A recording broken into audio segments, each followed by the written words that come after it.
Good evening, Whalers Nation, and welcome to the NSC and NCTV's presentation of Nantucket Whalers Athletics. We are coming to you live from Vito Capizzo Stadium for tonight's matchup between the Nantucket Whalers and the Medway Mustangs in a Division VI consolation game. I am Chris Morris, your voice of Whaler sports here in the NSC and NCTV. Proud to be joined once again by a great crew, including some NHS students presenting Colby Lucas, who will be doing our play-by-play here this evening. Cannot wait to hear him call the game. And, of course, no Whalers game would be complete without our fearless leader, the Whalers wizard, the maestro of machines, the digital director, NCTV station manager, Charles Douglas. The Whalers and Mustangs obviously both wish they were meeting under different circumstances. I believe I can speak for both teams in that they are happy to be playing some football, albeit a consolation game. This is honestly a Division VI playoff matchup as both teams qualified for the MIAA Division VI playoff as Nantucket earned a number 9 seed. Medway was number 10 in the tournament, so a great matchup on paper. And Colby and I will break it down for you here as Nantucket looking for its 9th win of the season, to something that they have not done in recent memory. Of course, that lone loss, be it a stinger coming last week against Pentucket in the MIA tournament. Medway actually has 2 games left. They, of course, have a traditional Thanksgiving matchup with Hillis. So they come into tonight's game 5-4 on the season. But before we get to our pregame analysis, I'd like to thank our founding sponsor and our Nantucket business supporters. This broadcast is made possible by the continued efforts and support of the Nantucket Golf Club Foundation. They have made the children of Nantucket a priority of their philanthropic efforts and have continued those efforts with their support of our live broadcasts. The Nantucket Golf Club Foundation, proud supporters of Nantucket Athletics. The Nantucket Sports Connection would like to thank its founding sponsor, the Nantucket Golf Club Foundation, whose mission is to promote the positive development and enrichment of Nantucket's children. For more information on the Nantucket Golf Club Foundation, go to nantucketgolfclub.com. Support for the NSC provided in part by Highline Cruises, providing year-round high-speed service to Nantucket since 1996. For more info, visit highlinecruises.com. Support for the NSC provided in part by Myrick O'Connell, attorney at law, providing legal services for Massachusetts residents for over a century. Learn more at myrickoconnell.com. NCTV and the Nantucket Sports Connection would like to thank our Nantucket business sponsors for their support of today's Whalers broadcast.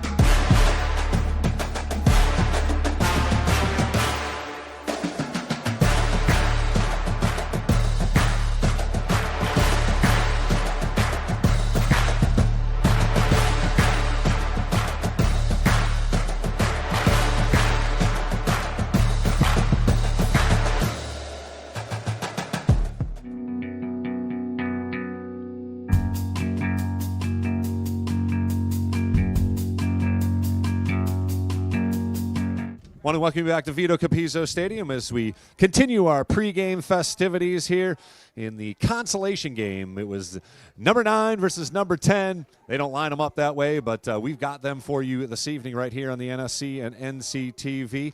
And I want to welcome into the broadcast window Colby Lucas, who will be making his premiere at the for the NSC and NCTV as the play-by-play guy here for football. You've done a couple of volleyball games in the past, and of course we're just getting you all set up for your Sports Center debut, which is going to happen here very shortly. But Colby, you did some research on the Whalers, and of course you live and breathe Whaler as an NHS student and a 3-sport athlete. Give us a little breakdown of what the Whalers got to do today to rebound from, obviously a tough loss against Pentucket. Yeah, well, first off, Chris, the Whalers finished out a great season going 8-1 as they were coming off a tough loss against Pentucket, as you saw. After a back-and-forth first half, the Panthers ended up pulling away after a called back Canton Jenkinson touchdown, which kind of just blew the momentum out of the way for the Whalers, and then ended up being a Pentucket touchdown right after a unforced error by the Whalers on a turnover. For the offensive side, David Guillen-Tavares rushed for 77 yards. He was a key piece in this game as he has been this entire season. Ken Jenkinson got the Whalers on the board early in the first half, and I'm really looking forward to seeing him make a big impact in this one, in his final Whaler game for the football team. And I'm also looking forward to see Aaron Hamlin. I think both of them have been integral pieces, especially on that motion offense, jet sweeps, and on the receiving end. So really exciting to see both of them play a big role in this one. And on the defensive side, the Whalers did the best with what they could, making some great stops in the first half. But Pentucket did a great job of responding to the Whaler blitz with short dish downs and screen passes that really just killed the momentum from the blitz. So on the defensive side, I'm looking forward to seeing edge rushers Jeremy Jenkinson and Russell Simpson having great days. They have been making big plays on the field all season, making big sacks and bringing pressure to the QB, which has forced a lot of errors on opposing sides. And Coach Reese Everett and the squad have had an excellent season and have improved greatly since last season, shifting from a losing record to an 8-0 playoff team. And Reese has done a great job building this program in his second year. He's looking to build on that momentum going into next season. Absolutely, Colby. You hit it on the head. I mean, obviously, we can break it down because that's our job. There was about 4 plays against Pentucket that really shifted, and certainly the butterfly effect of all those things, calling back a 76-yard touchdown pass. I mean, that's just a tough one to recover from, and then literally the next play was a fumble. So a lot of things could have went differently for the Whalers, but obviously sometimes you got to tip your cap to the other team, and Pentucket came in. Their stars were they outshined our stars, and that was the difference in the game. But tonight for Medway, another second-year head coach and another great quarterback. So the Whalers got their hands full here tonight. Ted Rigney inherited a talented group a couple seasons ago, and for the second straight year, he has brought his Mustangs into the tournament. Last year, they went 6-2 in the regular season, losing ultimately to Old Rochester in the first round. This year, it was Bishop Fenwick who ousted Medway in that first round.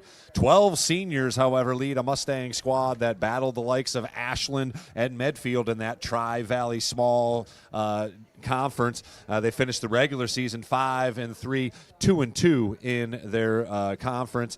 They are led by one of the co-captains, Logan Keeney, and he is a straight-up football player. Much like Pentucket's QB and star Steve Harper, Keeney does it all for the Mustangs. He can sling it. He's athletic. He will use his legs as a weapon. He also starts on defense. And why not? Let's just throw in a little place kicking, just like Harper did last week. He does it all. So the Whalers basically played that same guy last week.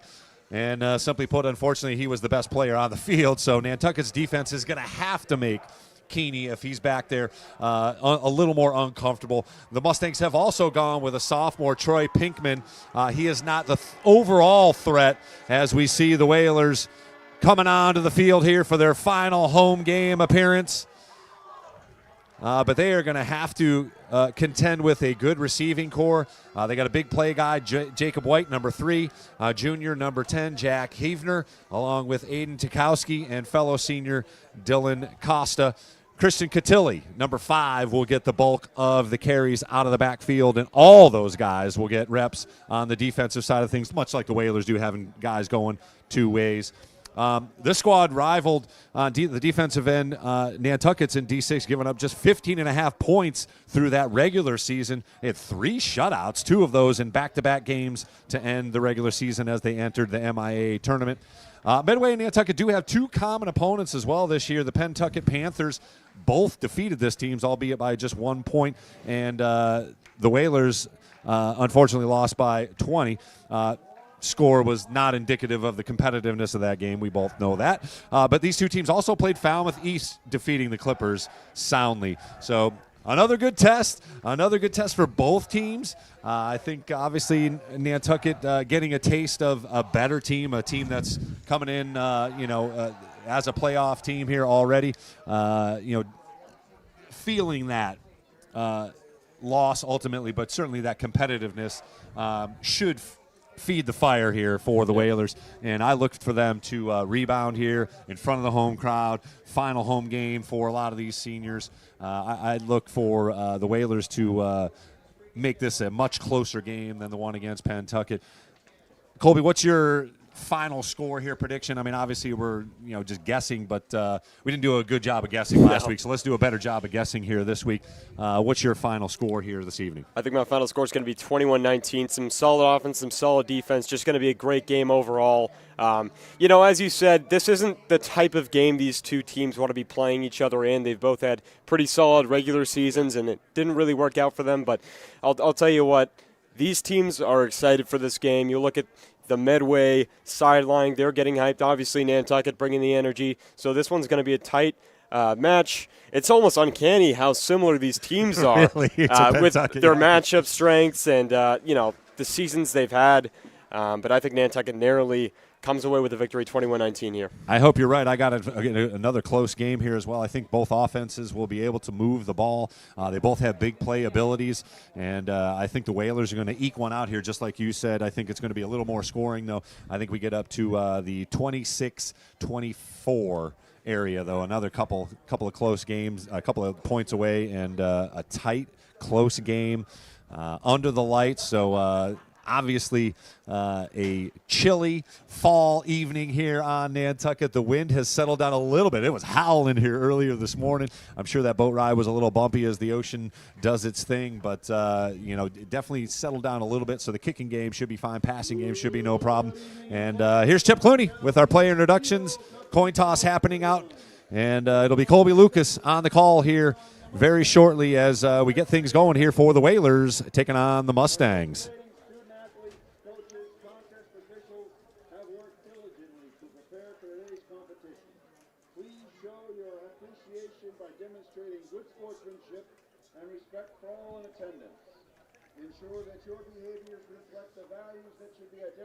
Chip's going to get us to the national anthem here in a second. We'll take a quick break here on the NSC and NCTV and come back with the national anthem and the opening kickoff here for game number 10 for the Whalers and the Medway Mustangs.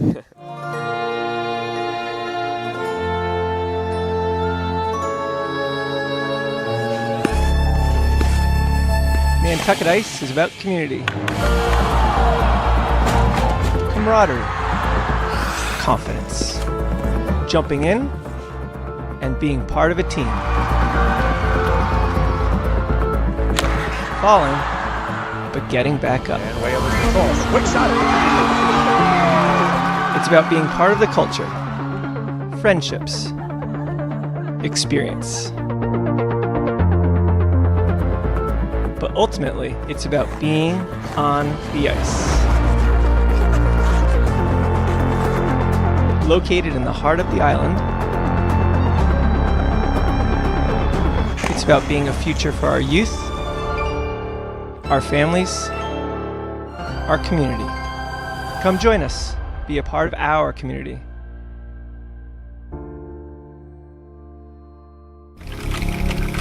In 1965, a group of dedicated Nantucket parents came together with one goal: to raise enough money to develop game film for the football team. The following season, the Whalers went undefeated. These parents became the very first class of the Nantucket Booster Club.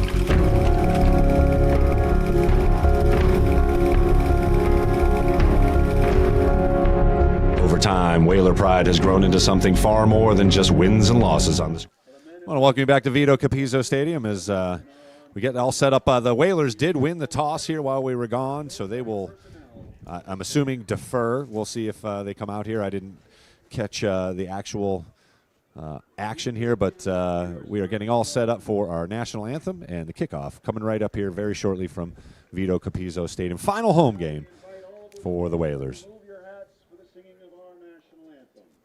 Today's anthem will be sung by Nantucket's own Madison Tormey. Madison Tormey on the national anthem.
There you go. That doesn't get you fired up. I don't know what will. Madison Tormé with a great rendition of our national anthem.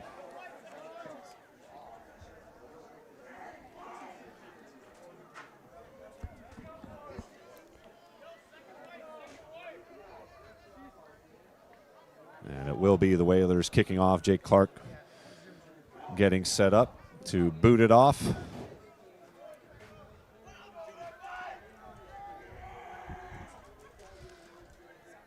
To the Medway Mustangs.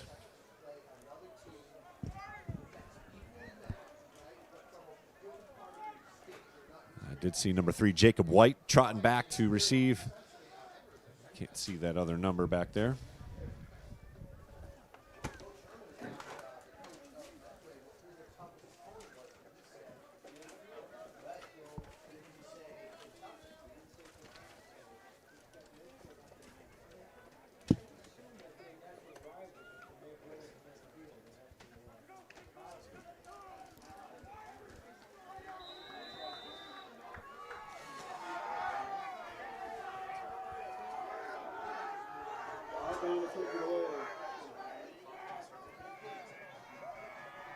And we are underway here at Vito Capizzo Stadium. Good kick there by Jake Clark. Will be returned here by Medway. And will make a move and be brought down at around the 30-yard line. Forward progress called. So that's where the Medway team will start this game off at the 30-yard line. Much better field positioning than last game where we were unfortunately having to defend at the 50-yard line. So hopefully we can build off this and gain some momentum going into this one. Yeah, some good coverage here. Obviously, first kickoff, and he bounced off a tackler, but unfortunately for the Mustang fans out there, not much more for Jacob White.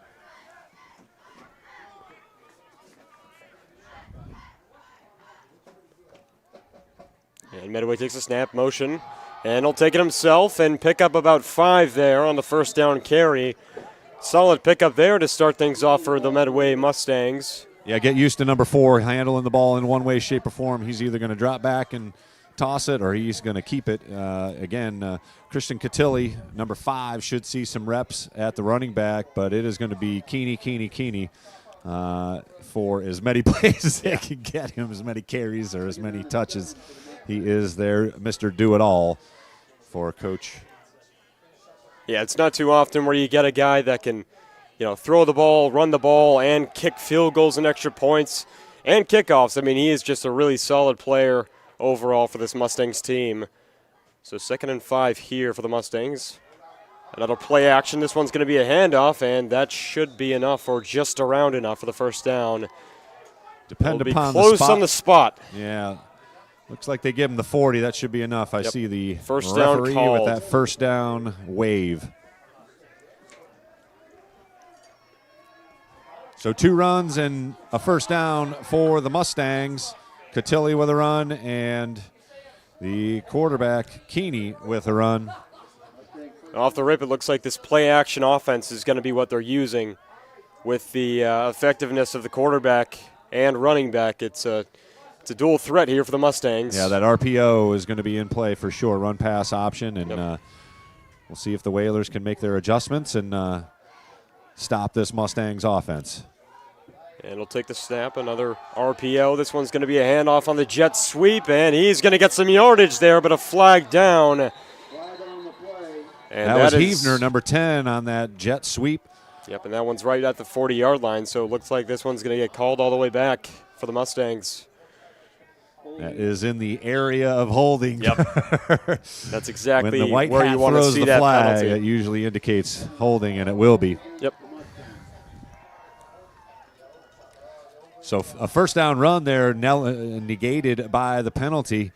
The Whalers, unfortunately, had a few of those against Pentucket. The biggest one, obviously, being that game changer, the touchdown run by Canton Jenkinson, erased by I don't know. We can call it a phantom block now. We can call it a phantom block. Yeah. It was called, but I don't know. Video didn't show much. It was ticky-tacky for sure, but it's good to be on the other end of that. And now bring the Medway Mustangs a little bit further back So 1st and 24, the Mustangs behind the sticks here. We'll see what Keeney can do. Spread formation. And Keeney's going to take the snap, drop back. He's going to look downfield. This one's a deep ball, and it's almost complete, but just out of the reach of number 24 for the Mustangs. Good coverage. Doug Dwyer out on the edge there, just outside of his outstretched arms. Good toss by Keeney. Whalers had a couple of guys, safety trying to come over, but he was a little bit late, fortunately for the Whalers. Joao Silva not quite there.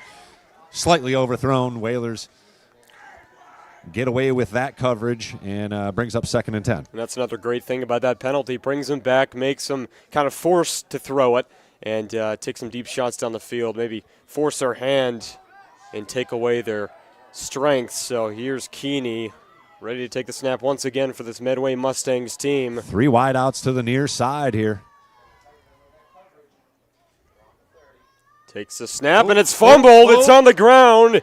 Keeney's just going to get on top of it, but that is another loss of yardage on a 2nd of long, and now it's going to bring on a 3rd and really long for the Mustangs. I noticed that in the pregame. There was a couple of snaps that Keeney just wasn't able to handle even in pregame, so I don't know if that one looked like it was pretty much right to him, but nonetheless, the bobble, missed timing, and ultimately the Whalers able to get in there and sack the quarterback. That goes down as a sack, so 3rd and a bunch, let's just say. Not many 3rd and 25 plays in the old playbook. Yeah, we talked about that before the game. Weren't really sure if it was, the center or the quarterback, but on that one, looked to be Keeney just missing the ball there. He'll try to taking his eye off it there for a second. Obviously, playing at night is a whole different scenario here tonight, and it doesn't take much to get a slick football off the hands. So 3rd and 27, they're going to need a lot of yardage. Looks like they're just going to check one down, and it's incomplete. So the Whalers, with a big stop after giving up an initial 3rd down, and will force the Medway Mustangs to punt it back.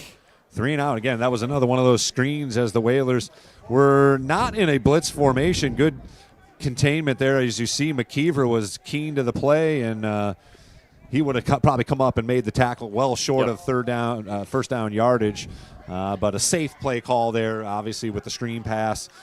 And Whalers forced the 3 and out. Defense did their job. After the Medway Mustangs got that initial 1st down, really couldn't have gone any better for the Whalers. The fumbled snap, the penalty before that, great defense there by Nantucket. And they'll punt it away, almost blocked.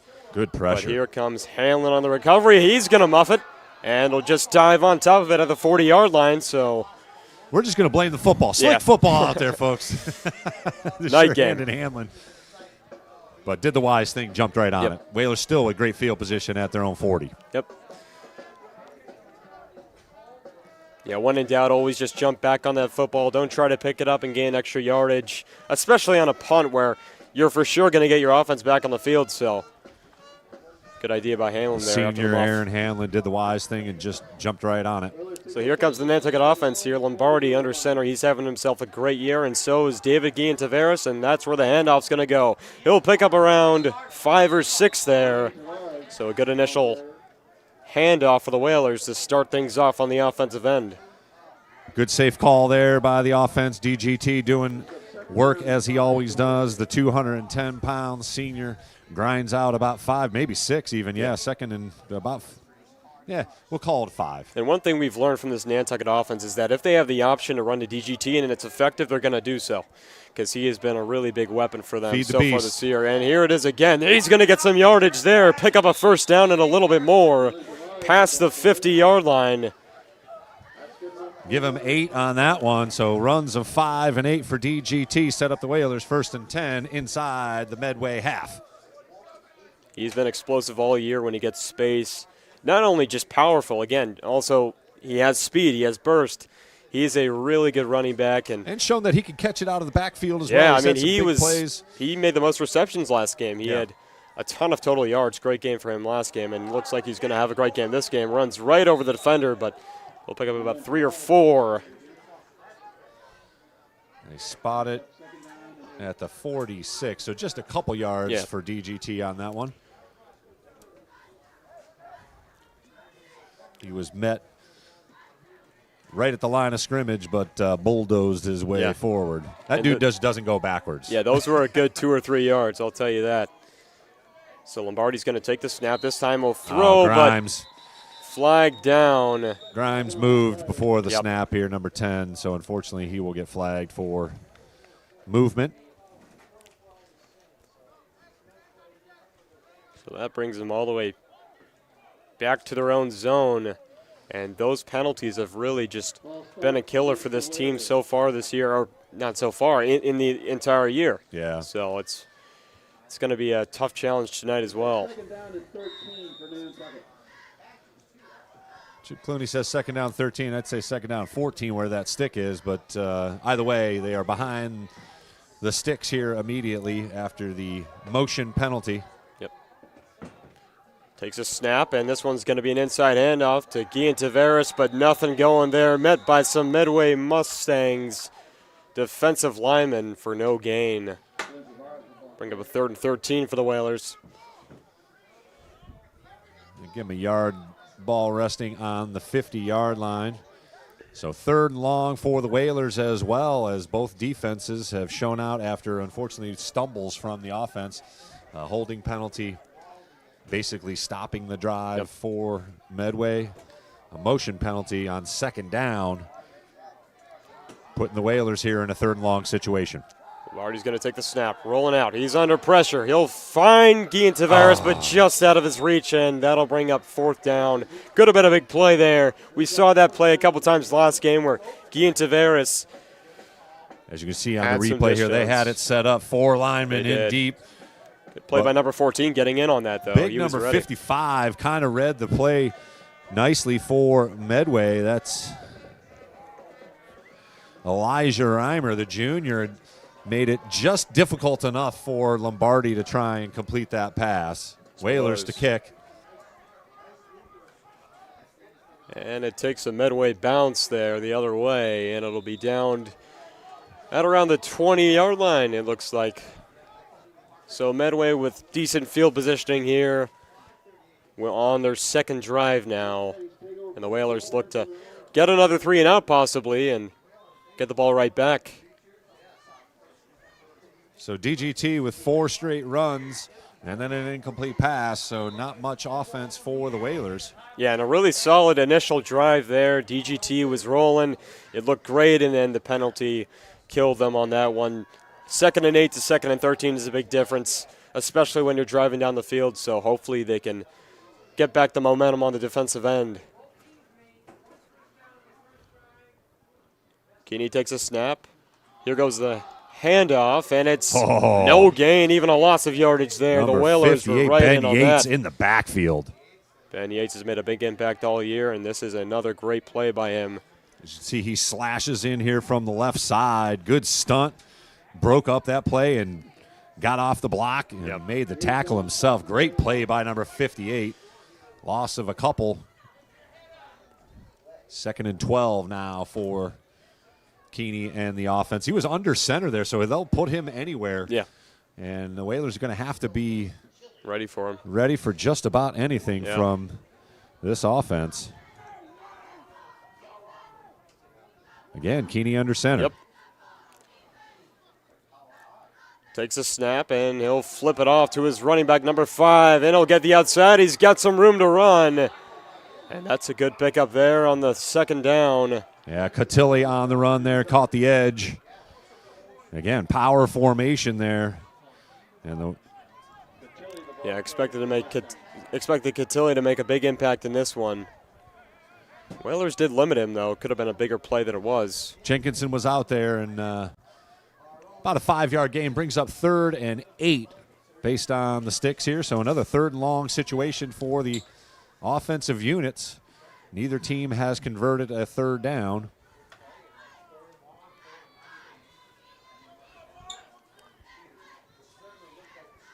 Approaching 4 minutes to play here in the first quarter. No score from Vito Capizzo Stadium. Huge moment here for the Whalers. Get a stop, and you get good field positioning, most likely off a punt. So here we go. Keeney all by himself. 5 wideouts in the formation. Here comes the snap. Looking downfield. He's got nothing there. Under pressure, and he'll escape. Does he have the room? No, he'll be brought down.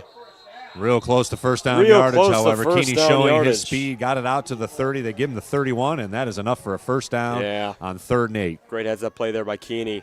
Rolling out. Looked like he wasn't going to get it, but he pushed forward. Great pressure there by the Whalers, just wasn't enough, and Keeney uses his legs there for the first down. Yeah, we knew that he was going to be a weapon with his legs, but Whalers let him off the hook there a little bit on that 3rd and 8 play, so now brings up 1st and 10. Ball rest on the Medway 31-yard line.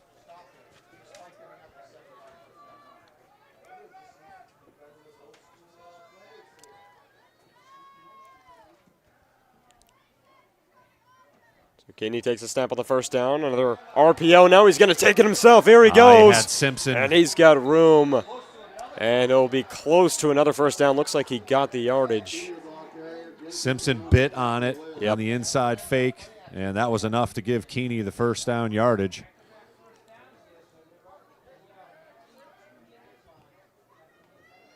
So number 4 with 2 straight runs there for the Mustangs, and they've put together a couple first downs here after going 3 and out on their first possession.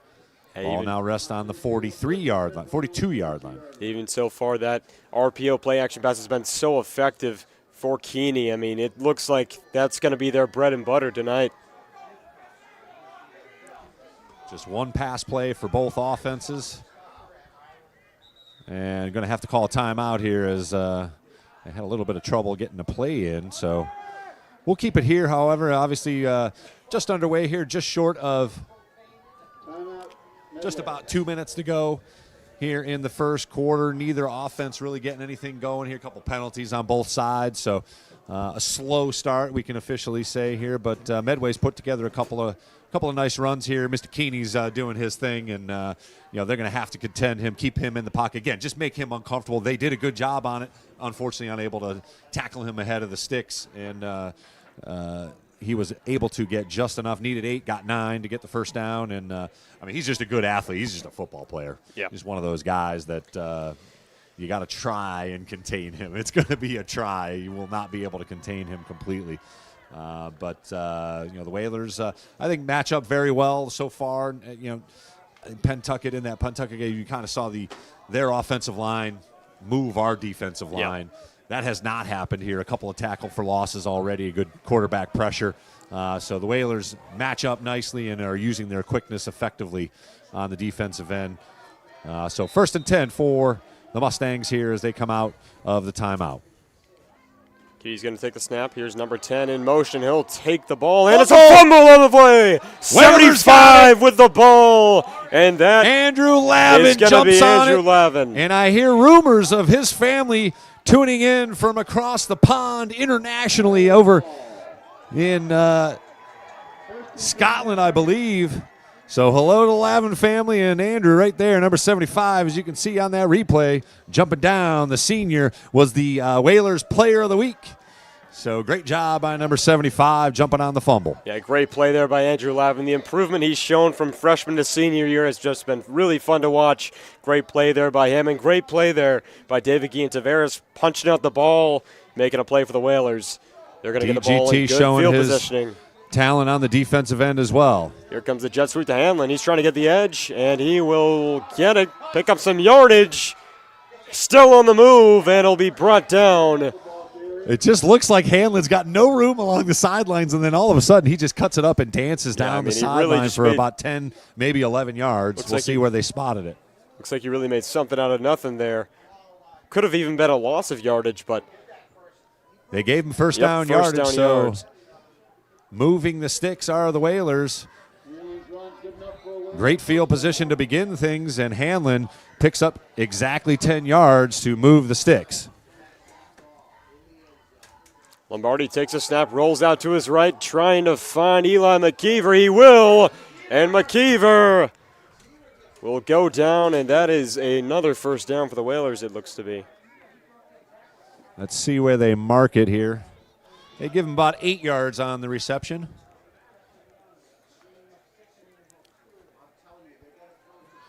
So good job getting McKeever involved in the offense.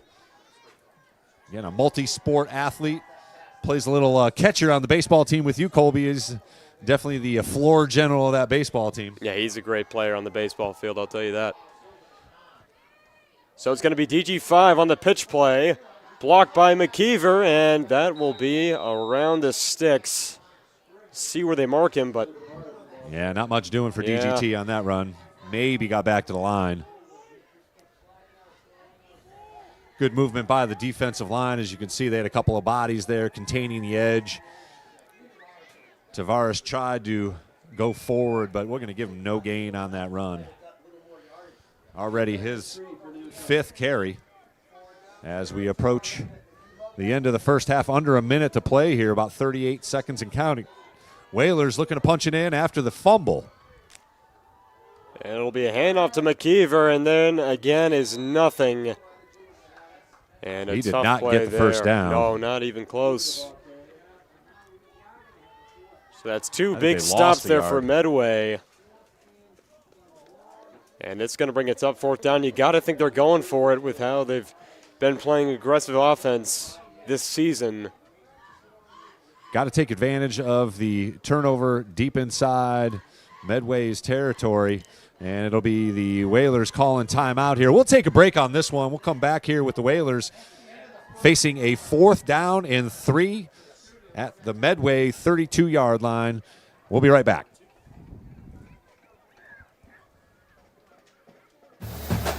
NCTV and the Nantucket Sports Connection would like to thank our Nantucket business sponsors for their support of today's Whalers broadcast.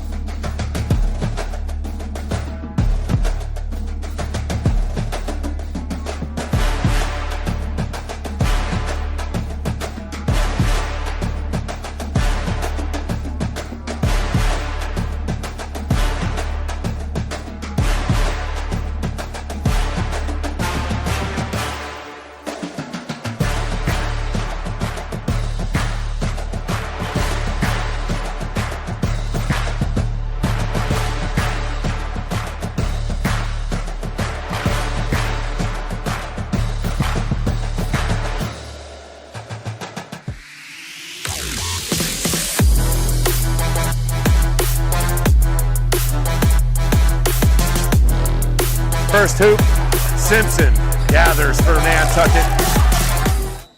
Whalers facing a 4th down here. Huge play as Lombardi goes back to pass. Looking. High pass goes incomplete, and Medway holds the turnover on downs. And the Mustangs able to hold after the fumble. And the first play of the second quarter after a scoreless first quarter goes incomplete for Burke Lombardi. There's a high pass. I don't even think it was for first down yardage, even if he catches it. Yeah, it was going to be a tough play. I mean, not only would he have had to make that catch, he had to, get to the ground and make a move after. But overall, just a tough missed opportunity there for the Whalers. Get a great turnover against Medway and didn't really capitalize on it. Maybe a couple first downs, but nothing doing. No score. Unable to take advantage of a turnover. We'll note that, of course, as the butterfly effect of that. And basically Medway turning the Whalers over. It's not a turnover officially, but a turnover on downs as Keene comes out with, again, spread formation. So once again, Medway starting at the 21-yard line. Keeney's going to take the snap, and he'll get tipped to the line and caught. Caught by a lineman. Yeah, 64. I don't know if. And I think he's able to do it because it was tipped. Good job. And again, that's one of those things, good teaching there, good coaching. If you don't get to the quarterback, tip it and get it up in the air and give one of your defenders another chance. Yep. I thought that's an illegal touch. Is that not a penalty? And I think what they're arguing is whether or not there's a difference if he deflects the ball, but it looks like the referee's coming out now to make the decision. So 2nd and 10 either way for Medway and their offense. Yeah, and again, I think once that ball gets tipped, it's live for everyone. Maybe high school rules a little different than the NFL, because I know in the NFL, linemen cannot catch it. They almost teach him to throw it down on the ground. Yep. Quarterback, however, running back, wide receiver, those guys are eligible to catch. Yep. Not going to take this one to New York. Again, 3 wideouts to the far side. Keene looking that way. Oh, nearly intercepted. Oh, Jenkinson had wide open space if he squeezes that one.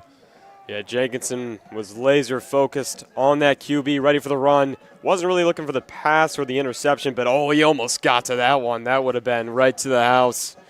Jeremy Jenkinson already with 3 pick sixes on the season. He is a special player on that defensive side, a weapon for the Whalers. Nearly came up with the pick 6 there. Great read, though, reading the quarterback's eyes as he was able to shuffle his feet a couple of spots and deflect the pass. 3rd and 10 upcoming here for the Mustangs offense. Big play here for the Whalers defense. Keeney rolls out. Here comes the pressure by 58, and they'll be brought down. Great job on the screen pass there. Looked like Jeremy Jenkinson was in on it again. Maybe Canton. No, Yeah. Jeremy Jenkinson got blocked and able to fend off and come back and make the tackle. Just great stuff. Great energy brought by number 6. Always faced and forces another punt here for the Mustangs. 4th and about 11. So the screen pass not effective against the Whalers this time. Great play by Ben Yates there, also bringing pressure. He's brought pressure on almost every play.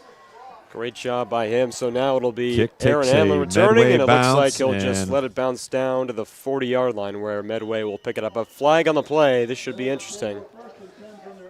Yeah, flag down at the 46-yard line. We'll see. It looks like they're pointing the Whalers' way for a block, even though there wasn't a return. Let's see what the gentleman in the white hat says about the Whalers' penalty here. Or the penalty, I should say. Ladies and gentlemen, a great night for some hot food down at the Snack Shack. Go check it out. Some hot chocolate. Stay warm.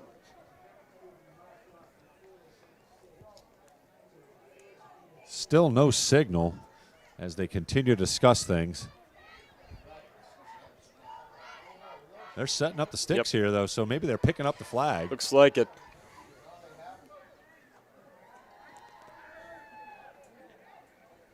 Oh, no, Nope, they're not.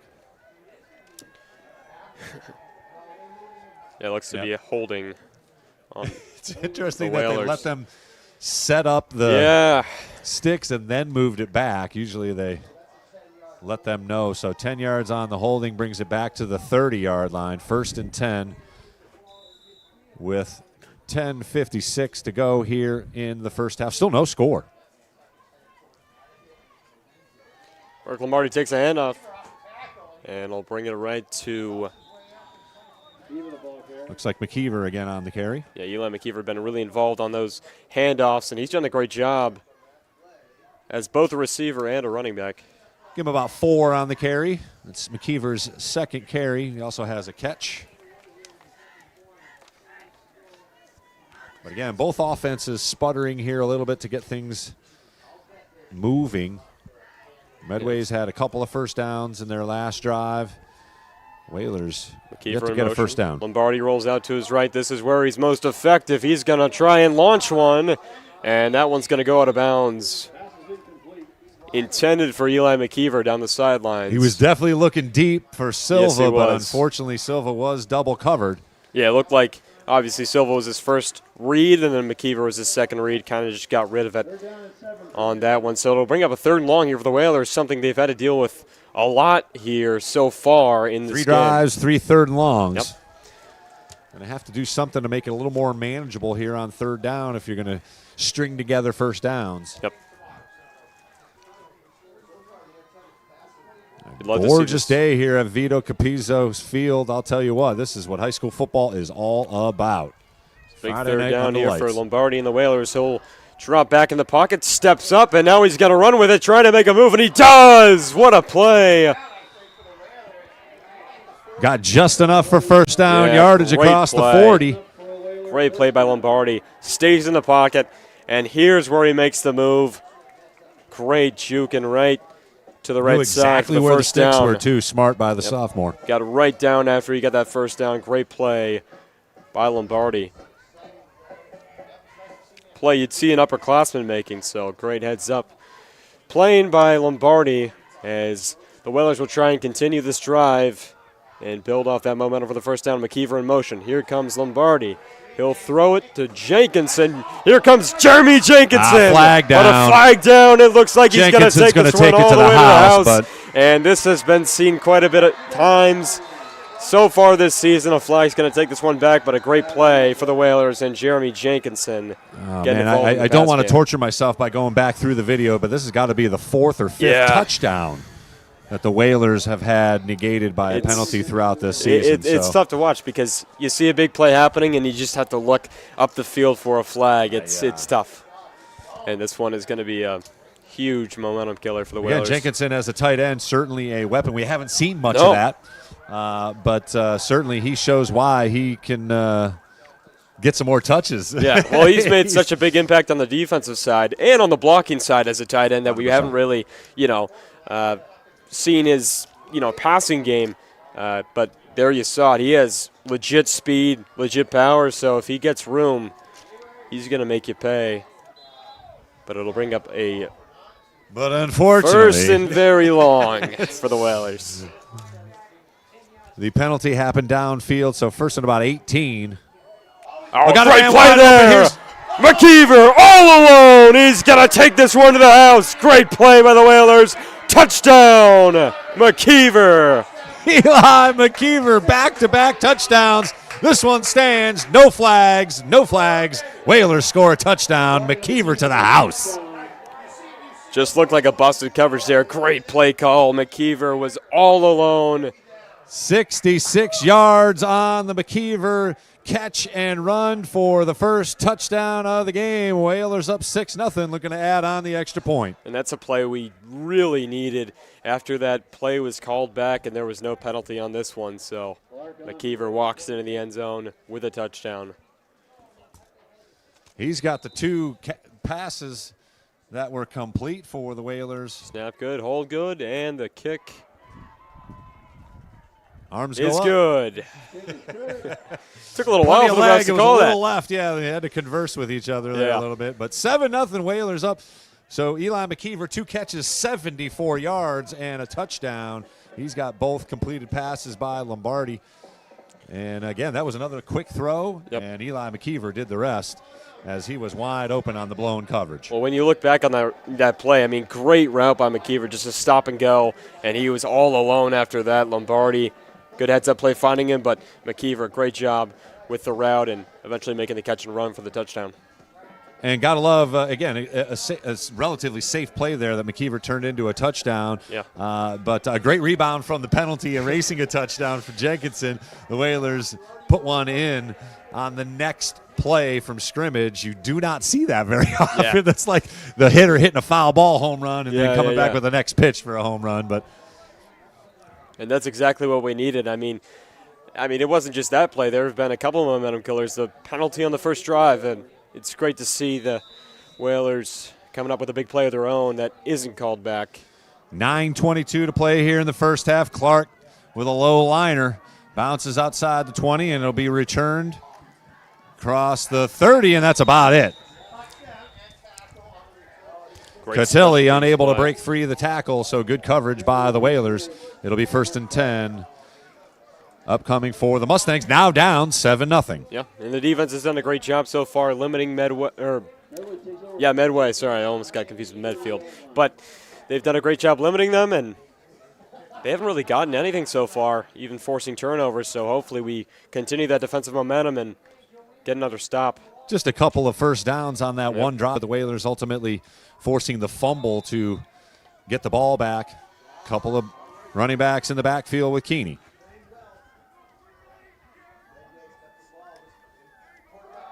Yeah.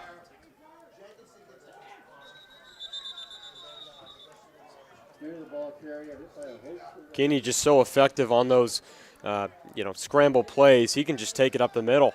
That was a design run by the quarterback all the way. He picked up about 4 on first down, sets up second, and a long 6 here.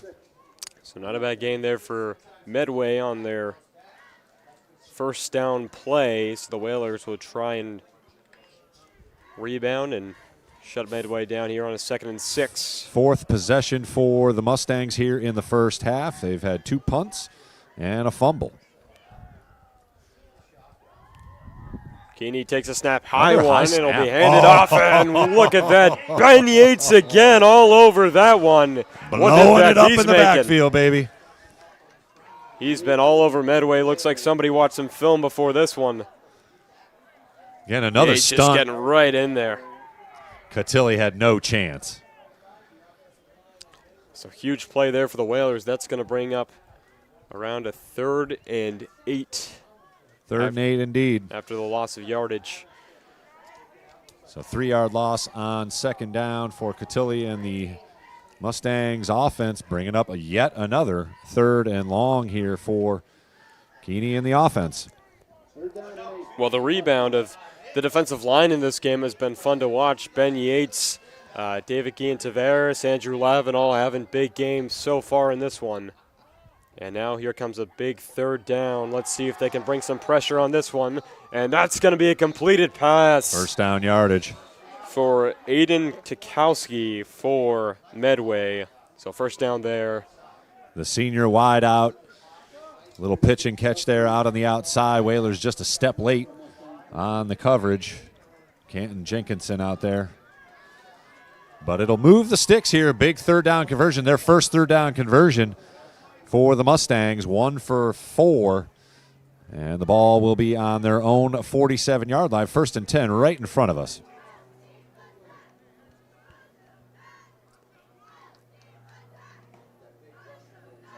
Yeah, it'll take Showing a snap, blitz. and he's going to run it again. This one's going to be some yardage there for about 5 on the 1st down carry. And just tucking it and going. And Keeney's a tough guy to bring down. And probably the fastest, one of the fastest guys, certainly on the Medway squad, potentially on the entire field. But yeah, give him 4, maybe 5 here as, again, the clock approaching 6:30. Yeah, well, like you said, a weapon like Keeney can just do it all. I mean, not only is he a great runner, but he can pass the ball very well, as we saw in that 3rd and long play. Also kicking the ball. He's a tough player to stop, but they're going to have to do it if they want to win this game and hold on to their lead. So Keeney will take the snap, but it's a bit high again. He's going to run it once again. This time the Whalers are in on it, but he'll pick up maybe 1 or 2 on that Looked like one. Hanlon was in there around his, trying to get around his legs. Keeney able to sort of sidestep him. It was Hanlon in the middle there. He blitzed in and was unable to get him on the first tackle, but the Whalers converge and force another 3rd down here. 3rd and about 4 for Medway. They are on the Whalers side of things, so maybe 4 down territory for the Mustangs offense. Yeah, I would be surprised if they punt this one away if they don't get it here on 3rd down. So it's 2 down territory. The Whalers are going to have to get 2 big stops here. Yeah, Keeney showing his threat as a runner. We'll see if maybe they set up a play action here. You got to think they will. That's been their bread and butter so far. So Keeney. A couple of wide outs to And the there's far going to side be of a the flag, field. and it's going to be in the offense. Illegal motion, it seems like.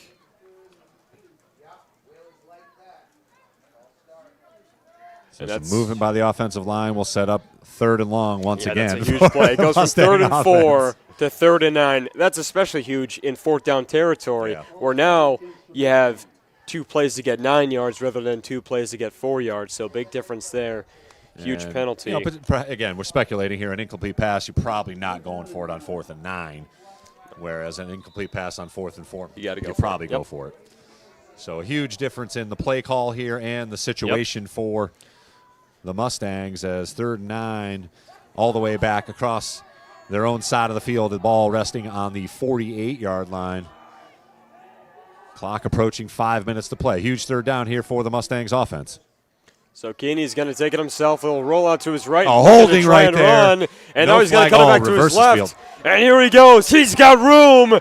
All the room in the world, and he'll cut it down to around the 20-yard line. I mean, right in front of us, number 76 gets away with a hold. And unfortunately, Keeney, with the ability he has to reverse field and picks up a huge gainer. And the Mustangs are in business, another 3rd down conversion. Clock stops at 4:48 here in the 2nd quarter. Yeah, tough break for the Whalers with no call there. But Keeney's speed, certainly impressive. His ability to cut it back, I mean. Great vision. Great vision, cutting it back down the field, heads-up move.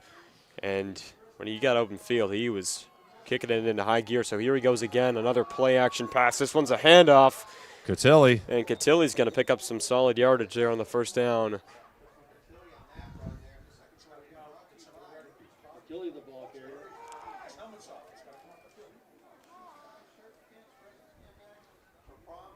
Cotilli got 7 yards on first down, so bring up 2nd and 3 for the Mustangs. They are on the move. Yep. Ball resting now inside the 20 at the Whalers' 16-yard line.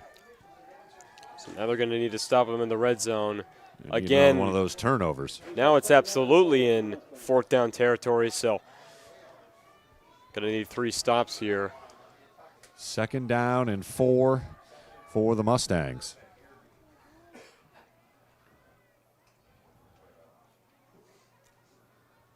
Keeney takes a snap and he'll hand it off.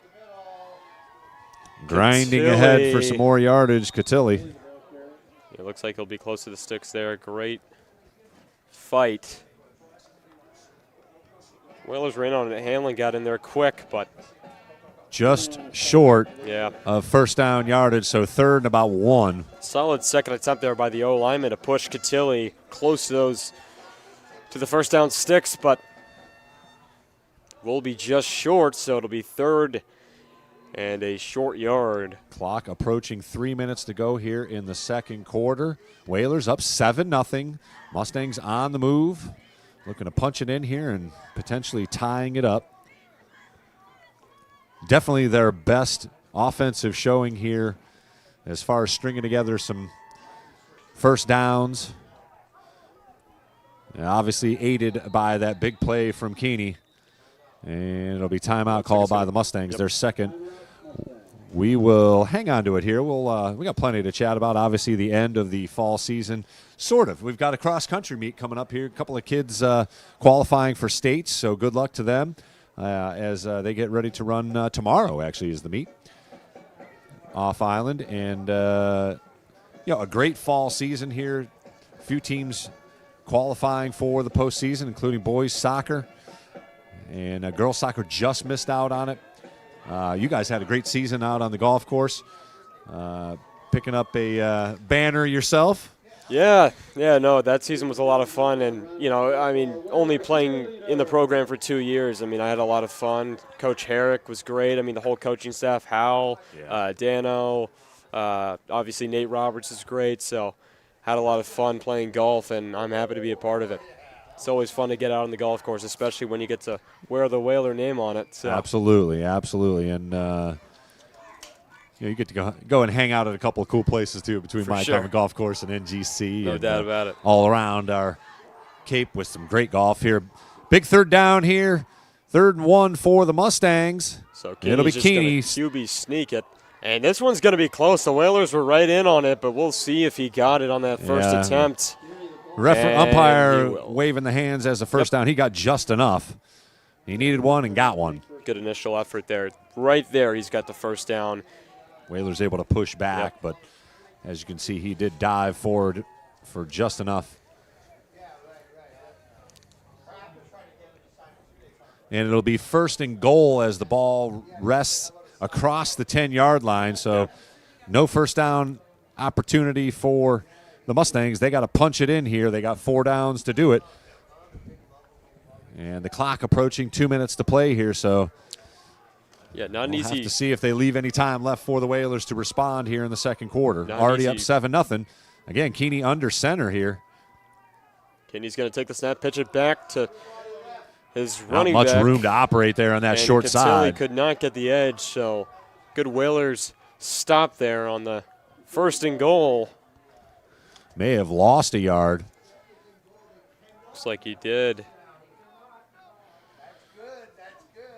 Again, it baffles me if you're going to pitch it, why you pitch it to the short side. Yeah. There's just not enough room for a guy to operate. You can't catch the edge. The Whalers obviously made quick work of that one. 2-yard loss on the run play from Cotilli. Brings up 2nd and goal from the 12-yard line.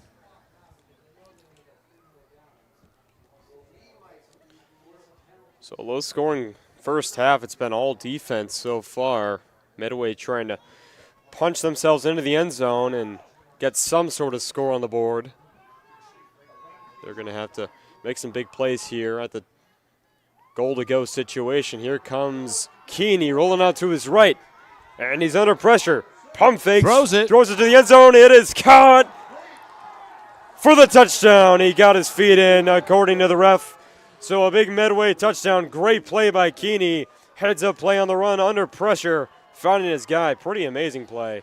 Great vision, extending the play beyond that tackle, and he finds number 24 in the back of the end zone. That's Doug Dwyer, the sophomore wide receiver, with the catch, tiptoeing along that back sideline, and they can tie it up here with an extra point.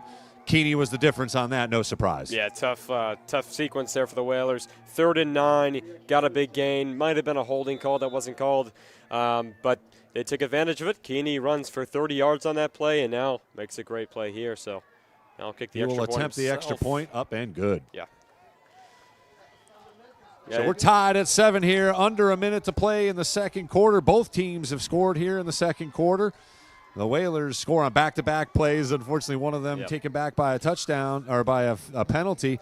And Medway responded with a good drive, of course, aided by that 30-yard scamper, reversing directions by Mr. Keeney, and he shows why. He is their MVP, avoiding the rush, setting his feet, looking downfield, and finding an open receiver in the back of the end zone to tie it up here. We got ourselves a ball game, Colby. Yeah, I mean, just off the Medway side, I've been really impressed by Keeney there. I mean, he took that ball right down the field. Not on his own, of course. He had blockers, but it was carried by him. A lot of number 4. It was a lot of number 4 on that one, and kicking the extra point just to put the cherry on top. Absolutely. But this Nantucket team has played great defense so far. Obviously, that big play that kind of busted the door open for Medway, but I've been impressed, especially on the D-line side. Good response. As I said, Ben Yates, Andrew Lavin, David Guillen-Tavares having big games, so excited to see how this team responds. Bounding ball, Hanlon going to get a return on it. Finds the edge. Flag down. 2 flags down. Well, this one's going to come back, but I just love to see the change of pace by Hanlon. He's just so patient, looking for holes, looking for the defense to give him something, looking for his blockers to give him something. His first step is more explosive than most, that's for sure. Yeah, no doubt about that. This one's coming back, though. But unfortunately, the Whalers shoot themselves in the foot once again with a penalty back at the 25-yard line. So this one will march back 10 yards from that spot. It'll be 1st and 10 deep inside their own territory back at the 15-yard line. Yeah, it's been those plays like special teams, downfield plays where there's downfield blockers. That's when we've had the most difficulty avoiding the penalties. So another tough break here for the Whalers, but they'll try and get something going to end here in the first half, maybe get a score and the ball back, as they'll be receiving the ball to start the first half, but they'll have to do it in under a minute. 1-minute drill by Burke Lombardi has been fairly successful. And Burke Lombardi will roll out to his right, trying to find his man over the head of Aaron Hanlon. So an incomplete pass. Good play, obviously looking to work the sidelines there, but the pass just over the head. As you can see, Hanlon working the sidelines here, trying to catch it in between a couple of defenders, just overthrown. Yeah.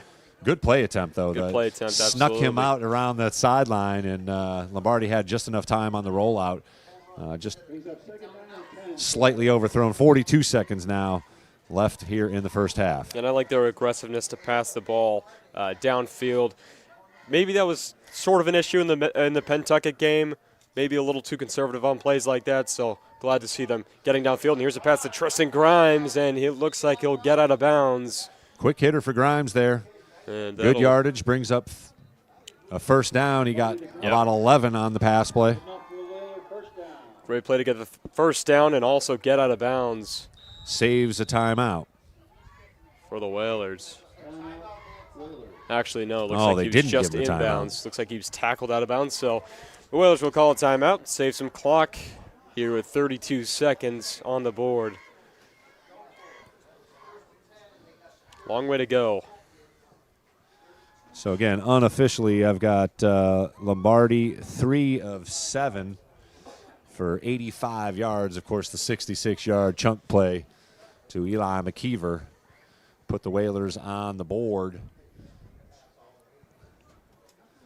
But good to get that first down out of the way here. We'll see if they can do something with 32 seconds left. Just one. They do have 2 timeouts, so they can work the middle of the field here, maybe get it up to midfield or something, and give yourself a chance even for a long heave or some sort of trick play from midfield. But this is, a long way to go in 32 seconds, that's for sure. But we'll try and make something happen. Here comes Hanlon in motion, and Lombardi will roll out to his left.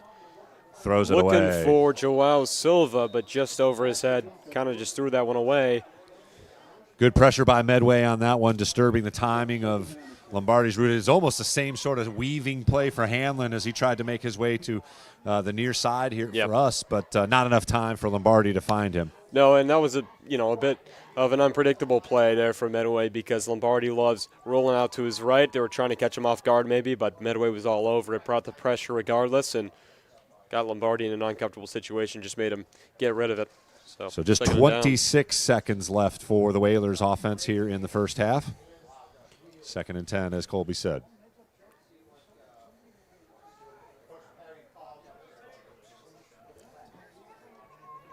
Looking to get something going here. Lombardi takes a snap, steps up in the pocket. He's going to run, and he'll run it all the way down to around the 45-yard line. Quick timeout here as the Whalers timeout. Stop it with 17 seconds to go. I said they could work the middle of the field. I thought maybe by a pass, but, but that works with a good job picking up some good yardage on the ground there. Gets it into that midfield area where you can take a shot deep.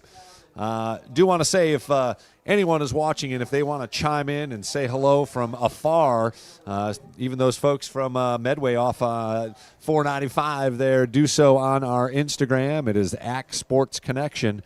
Love to hear from Whalers Nation from afar. It is a nation indeed. And again, obviously want to thank everyone joining us from Medway High School and enjoying another wonderful high school game here on the NSC and NCTV. Glad to have you along here as we approach the halftime in a great game. 7-7 our score. Both teams have scored here in the second quarter after a sluggish first quarter, we'll call it.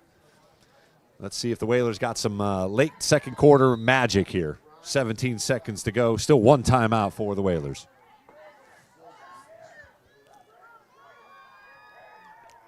Lombardi takes a snap. Not much time to work with. He'll find Joao Silva. Let's see if he can make a move. Got to get out of bounds. Down. Did not do so, so that's going to call the final timeout. And we'll see what they'll do in this situation. Looked like Joao Silva had 1 man to beat. Tough play there. Great play by the defender just for the Medway Mustangs. That Again, was I think he was looking for 9, yardage Jack if he jets to the sideline just to get what he could get. I think he gets there, but unfortunately made a move forward before he went to the sideline. Yep. And good job of open field tackling there by Heavner. So it'll be interesting to see what the Whalers do here without a timeout. It's tough to get a quick play and, call a timeout in midfield. They're going to hope for some trickery maybe. Yeah, they're going to have to pull something here, but at the 45-yard line, long way to go to that end zone. Obviously, the half cannot end on a defensive penalty, so maybe something deep, maybe get a flag for pass interference. But either way, it's a miracle play here, 55 yards away for the Whalers offense, just 9 seconds to go here in the second quarter. Yep, brought down, and he takes a sack, and that'll take us in to halftime. And a little momentum boost there by Medway, of course, scoring the touchdown and now able to stop the Whalers here with a sack to end the first half. A very competitive first half, much as we anticipated. Again, these two teams right behind each other, 9 and 10 Division 6 as far as the MIA power rankings going into the tournament. And they played to a tie here, 7-7. Your thoughts here on the first half, Colby? Well, yeah, as you said, we absolutely anticipated a tough game. As we said earlier, their schedules aligned very similarly. They were, the teams they played, how they beat them, how they lost to them. These two teams are very evenly matched, and we've seen it so far in this one. Back and forth affair. Both teams have athletes, and both teams are utilizing their defense, making big stops, limiting each other's offense. For the Whalers, I think the defense has done a great job limiting Keeney. He's had some big plays, got the touchdown on the last drive, kind of built some momentum there, but they've done a pretty good job limiting him. And on the Medway side, they've done a solid job limiting Lombardi and DGT on the run game. Yeah, just that one big play for the Whalers. Obviously, a couple of bigger plays for Keeney and the Medway offense, as you said, but 7-7 here at the half. We'll take a break here on the NSC and NCTV and come back with the second half of action. Colby Lucas on the call by play-by-play. It'll be Charles Douglas on the call here in the second half. I'm going to say hello to my family. And, of course, thanks very much for joining us here on the NSC and NCTV. If you'd like to chime in and say hello, you can do so on Instagram now. It's the @AC Sports Connection. If you want to say hello from wherever you are joining us here on the NSC and NCTV. Colby, have a great time here, man. I'll be tuning in on my phone and wrap to the fall season. Charles Douglas will join Colby Lucas on the call. He'll be back with the second half. We're tied at 7 from Vito Capizzo Stadium. NCTV and the Nantucket Sports Connection would like to thank our Nantucket business sponsors for their support of today's Whalers broadcast.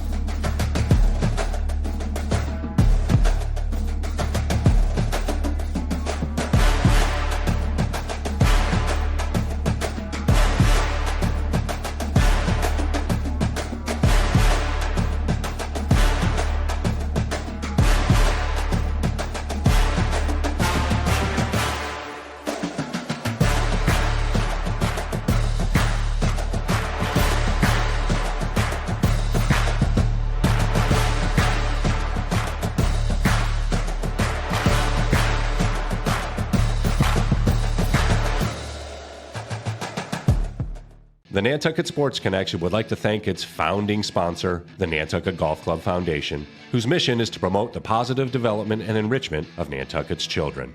For more information on the Nantucket Golf Club Foundation, go to nantucketgolfclub.com. Support for the NSC provided in part by Highline Cruises, providing year-round high-speed service to Nantucket since 1996. For more info, visit highlinecruises.com. Support for the NSC provided in part by Myrick O'Connell, attorney at law, providing legal services for Massachusetts residents for over a century. Learn more at myrickoconnell.com. He's got it! He's got it! Nantucket Sports Connection and NCTV over the past few years have done countless broadcasts that are both exciting and professional. Shot, score! Jack Halleck! I support NCTV's Nantucket Sports Connection because it's a great opportunity to reach island families, support students, and our local television station.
gets it! It's over! It's over! The Whalers win! The Whalers win!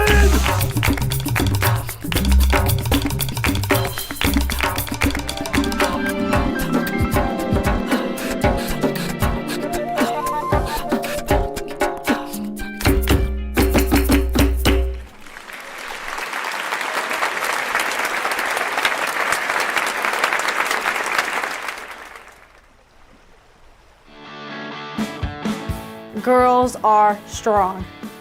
Girls can throw. Girls can play football if they have a determined mindset. Girls don't have to just look pretty, they can pack a punch, believe me. My name is Ashley Klatt. I'm on the Nantucket Whalers football team, and here's my story. Girlhood to me was very different than a lot of people's girlhood. I grew up watching the Dallas Cowboys every Sunday with my dad, my sister, and my entire family, and I just loved watching the game, all aspects of it, and I just wanted to get that hands-on experience. Since I was little, I've been bullied a lot. I'm still bullied. I was bullied for my weight, my attitude. It just didn't make me feel great, and it made me very upset at points, but I have a sense of determination that I just walk through it. Being tackled is crazy as it is, but Coach Machado has taught me that when you're hit physically and mentally, that you have to just get up and keep pursuing and keep fighting until that last whistle. You just have to get used to it, push through, and be that person you know is deep down inside. Well, the Whalers and the Medway Mustangs had a pretty even matched first half. 7-7 is the score. A big play there by Eli McKeever on a busted coverage for a big touchdown. Burke Lombardi to Eli McKeever. And on the Mustangs offensive side, it was all Keeney. He made some big plays, especially on the move with his legs. Picked up a touchdown and some other big plays along the way. But both defensive ends for the teams have been great. The D-line for both Nantucket and the Mustangs have done a great job. On the Nantucket side, it's been Ben Yates leading the charge. He has a few big tackles, a few big plays for losses, and he's been bringing the pressure so far. So a pretty good match here in this one. We knew it was going to be a close one, and it is really showing up to be one. 2 minutes left remaining until second half will be played. So the Whalers doing a good job responding to this Medway team, and I'm excited to see the adjustments they make going into the second half. I'm expected to see DGT getting very involved in the run game, and I'm expecting the defense to continue to make stops for this team. As we said before, this Medway team and Whalers team had very similar schedules, playing Falmouth and beating them pretty easily, and also both losing to Pentucket, which was a very interesting one. And so this team is a strong one. They have played some really tough opponents, played really close games against those opponents, and they are physically a pretty solid team. So pretty impressive stuff here for the Whalers in this first half. They'll try and build on that momentum. Speaking of momentum, the half ended in a Burke Lombardi sack, coming off of a big touchdown for Keeney as he passed one in on the run after making a big rushing play for around 30 yards. And so the Medway Mustangs will try and build on some of that momentum. And here come the Whalers back on the field. So 40 seconds remaining on that clock until second half gets underway. Just going to jump in real quick here. This is Charles Douglas, station manager with NCTV, filling in as the color guy for Chris Morris, the voice of the Whalers. Colby Lucas, of course, doing a great job in the play-by-play. Just want to let the community know that you need to break out your best Nantucket black tie. Founded by Laura Gallagher Byrne, a member of our school committee, Nantucket Stage Company is a nonprofit youth theater where young people discover their voice, their people, and their purpose through professional quality productions, immersive classes, and backstage opportunities. They create an environment that is both challenging and joyful, where confidence grows, friendships flourish, and every young person feels safe, seen, and celebrated. They're going to kick off their holiday season with their first signature event November 15th. I think that's tomorrow, isn't it, Colby? November 15th at 10 C Street. Check them out. Again, Nantucket Stage Company. Well, proud sponsors and partners of NCTV. Well, thank you, Charles. The Whalers will receive the ball here starting the second half, as they will try and get something going on the offensive end. Kind of have been limited by this Medway team. Have had their opportunities. Had a big touchdown, as I said earlier. Burke Lombardi to McKeever on a 66-yard reception all the way to the house. McKeever was untouched. But the Whalers are going to look to continue that momentum and get a big, big first drive in the second half going to start the second half. We'll be right back here after a short break on the NSC on NCTV.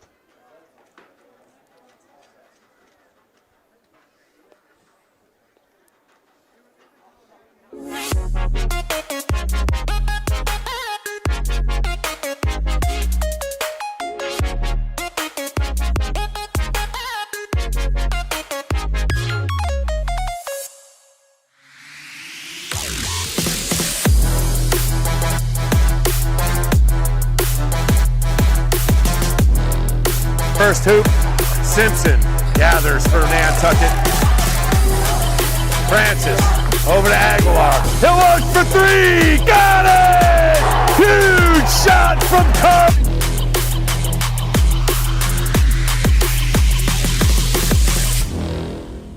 The Nantucket Booster Club is a vital link between our community and Whalers athletics.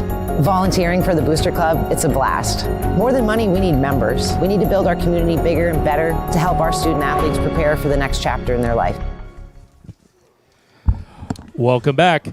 Second half action coming up in just over a minute here at Vito Capizzo Stadium. Nantucket Whalers, the number 9th ranked in their new division, Division 6, against the number 10th ranked Medway Mustangs. We were promised an even match. It's 7-7 at the half. I think we're getting that even match. And I think this is going to be an object lesson, Colby, for next year. The coach, in comments to other media outlets, has talked about, well, maybe they needed to toughen up that non-league schedule at the beginning of their season so that they get that strength of schedule part of that MIAA power ranking formula in order to maybe have retained as an undefeated 8-0 team that number 8 spot, and then we wouldn't have had to travel 140 miles there and back to Pentucket last week for that opening playoff game. Yeah, and one thing we talked about, I mean, their schedule did get progressively harder and harder. They played tougher and tougher teams all the way leading up to Sandwich, which a team that almost made the MIAA tournament but missed out. I mean, another non-playoff team, and I mean, just the strength of schedule rankings definitely took us back a bit, an undefeated season, but again, unable to have a home game just because of that, original schedule. So didn't get many points on that. And just want to mention, while the teams are lining up for the kickoff, Whalers, of course, following the Belichick model, electing to receive in the second half, using that middle 8 as best they can. This is the conclusion of one heck of a fall season here on NCTV, the Nantucket Sports Connection. We had an unprecedented 5 different teams covered in the fall season, including boys soccer and girls soccer for the first time. Want to thank all of our student athletes. We're very proud of all the work you're doing out there. So here comes the kickoff from Keeney, and this one's going to be received by the Whalers. Trying to get the outside, Canton Jenkinson brought down after wrestling with some Medway defenders, so the Whalers will start off their drive around the 30-yard line.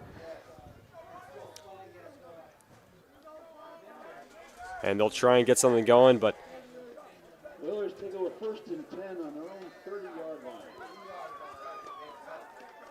the Whalers trying to build some momentum going off this first half.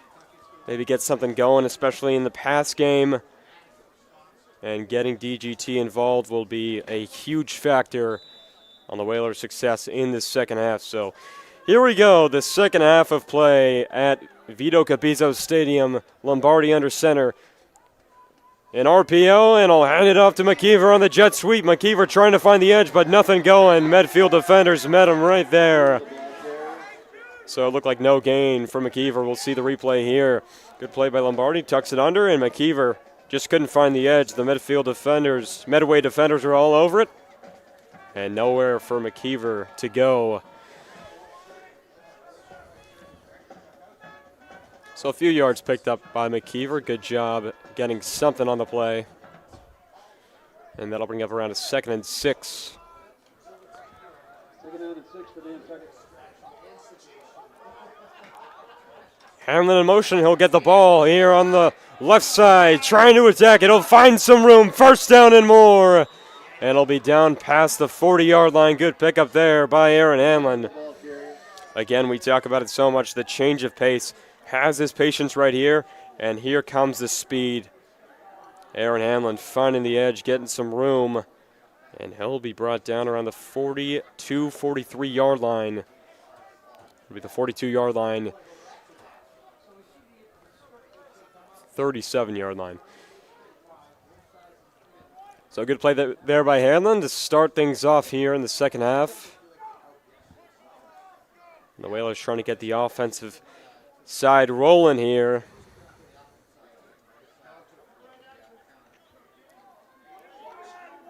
So here we go, 1st down here for the Whalers. Hamlin once again in motion. This one's going to go to DGT, and he will be stopped right at the line. Not much doing on that one. Looks like he gained a yard, as it'll be down right at the 38-yard line. So again, we talked about Aguian Tavares is a huge piece of this offense. It'll be great to get him involved.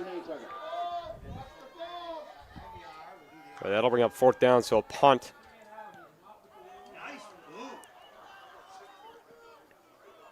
And a good bounce there for the Whalers. That one's going to roll all the way down to the 15-yard line. Good kick there for the Whalers. And we'll keep it right here on NCTV as the Medway Mustangs take the field. And they'll try and get something going on offensive end. Again, these two defenses have played great so far. Medway coming up with a big stop to start that second half, avoiding anything for the Whalers end. Good play there by Hamlin to get the outside, but it wasn't enough. And the Whalers were brought back. So here come the Medway Mustangs from the 16-yard line, as Keeney will be under center once again. He's been such a weapon, both with his arm and his legs. Keeney takes a snap. RPO, this one's going to be a handoff, and he'll gain some yardage. And it looks like he got enough for the 1st down. Catilli, another big weapon here for this Medway team. It seems like each time that Keeney isn't making a big play, it's Catilli on a good run.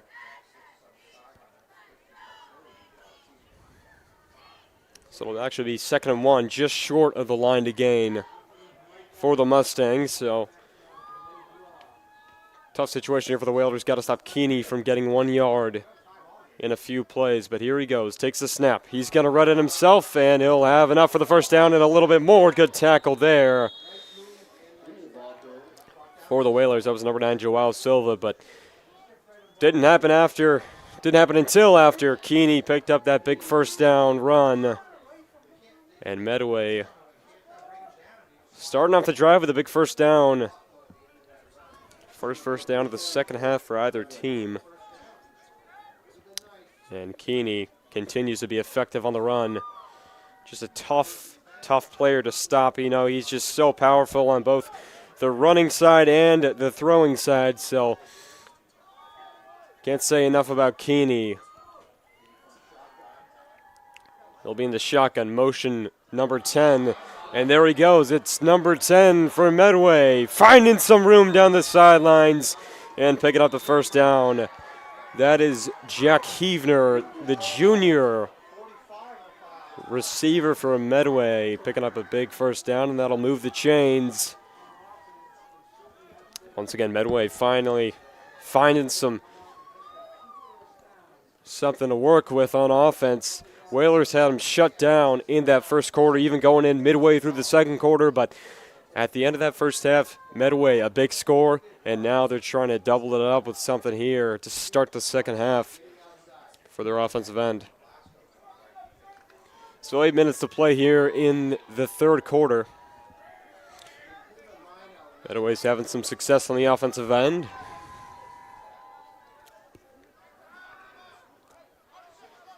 Keeney takes a snap. He'll take it himself this time, and the Whalers were ready for it. Good play there to shut it down. Looked like that was Jenkinson on the play. No gain there. On the replay, a little RPO, and yeah, looked like Jane Alasko and Jeremy Jenkinson on the tackle. Good play there by the Whalers to limit Keeney. Those first down plays are especially huge. You know, getting a stop there, maybe setting up a second and long rather than a second and short. Those can really be the difference makers on a drive like this. So Medway having a solid drive. Started at around the 15-yard line and now have picked it all the way up to past the 40-yard line. So Kinney's going to take the snap. He'll drop back in the pocket. Now he's looking deep. It's going to be a tough play and tipped away by the Whalers. Did he make the catch? Incomplete. Just incomplete. Great coverage there by Rashawn Ray. Joao Silva almost got it on the interception. Here we are. The deep ball. Great play by Rashawn Ray and almost a catch by Silva off the deflection. Looked like it was almost complete. Really good pass there. Kind of a back shoulder pass. But Rashawn Ray got his hand in there, and Joao Silva almost made a really athletic play for the interception. But it'll bring down a third and long, a 3rd and 9 to be exact. And the Whalers are going to look for a big stop here. This is a huge moment in the ball game, as Medway has got to get a huge 3rd down conversion. You got to expect pressure here for the Whalers. And it's going to come. Drops back in the pocket, and he'll find his man, number 24. And that's going to be a first down for the Medway Mustangs, now into Whaler territory. Keeney has really showed some patience in the pocket, had some time there, delivered a strike to number 24. And that was Doug Dwyer, the sophomore receiver. And Keeney's doing a good job because it seems like, you know, at one point it's almost like he's simply relying on his run game, but then you get up to a 3rd and long situation and he can really use that arm and pick up first down yardage. So here's Keeney on the first down for Medway. This one's going to be an inside handoff. Great play by the Whalers. That was Keegan Canty on the tackle. He got right up in there and stopped anything from going on for the Medway Mustangs. Canty and Jenkinson on the tackle.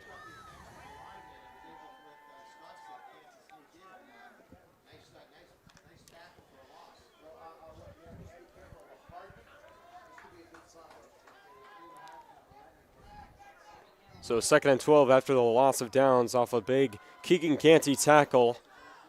So here come the Mustangs. That's going to be a handoff to number 5, and there is a penalty down and a great defensive play by the Whalers. Christian Cotilli again. We'll see what the flag is. It looks like they're going to move on back,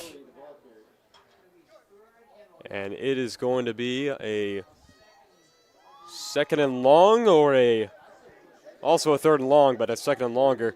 It looks like the Whalers are going to accept the penalty, and it'll be a 2nd and 21, so huge break here for the Whalers. This is tough yardage to come back from, and they were pushed way back.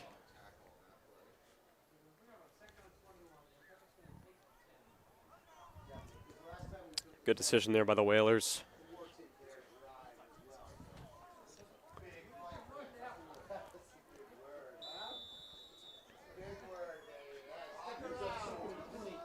2nd and 22 here for the Whalers. So this is a position where the Whalers can really shut Medway down, not allow anything downfield. And it's a position where the Medway Mustangs have to be a little bit careful. Don't want to make any unforced errors. They'll get 2 plays to get 22 yards, so tough challenge for them. Here's Keeney. Under pressure. He's going to be sacked. That was Keegan Canty and Russell Simpson on the sack. Great play there. It was number 44 making the initial tackle. Both of them got right in there. Russell Simpson just bringing them down. And Keegan Canty, another big play in on the play. So the pressure brought by Nantucket has been impressive so far in this one. We've seen it from Canty. We've seen it from Simpson. We've seen it from Ben Yates. It's been impressive to watch. And it's been the key to the Whalers' success. So now we've got a 3rd and very long. 26, they'll say. It'll be interesting to see what they'll do. Hopefully, this won't be much. Keeney. He's under pressure from Canty. He's going to step up in the pocket and run. Going to have to make a big play. A flag down on the play. Big tackle by Jeremy Jenkinson. Blew him up. And he is well short of the line to gain, plus a flag down on the field that they will almost certainly decline. And it's going to be a holding on the offense that is declined. And so that'll force the Medway Mustangs to punt it back to the Whalers. So a great defensive sequence for the Whalers. Just took all the momentum away from the Mustangs. Some big stops. A big loss of downs play for the Whalers. That was coming from Keegan Canty. And then the penalty brought him back. Another big sack by Russell Simpson and Keegan Canty. And now they'll force him to punt. The pressure's coming. Oh, man, number 3. And that is a flag down. Canton Jenkinson got a little bit too close to the kicker. And that one is going to hurt. Jenkinson almost blocked it. Couldn't stop himself from avoiding contact. So we'll see what the call is, but looks to be either roughing the kicker or running into the kicker.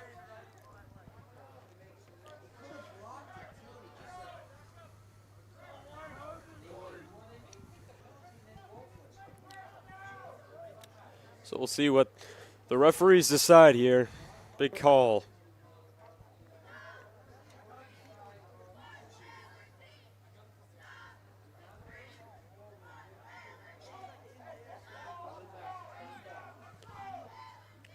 A lot of discussion here on this one.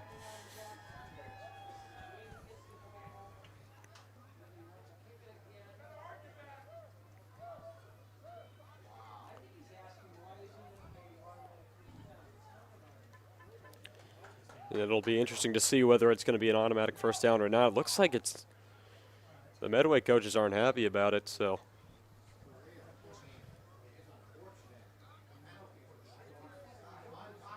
we'll see what the call is. I think they're deciding whether it's a first down or another long 4th down situation.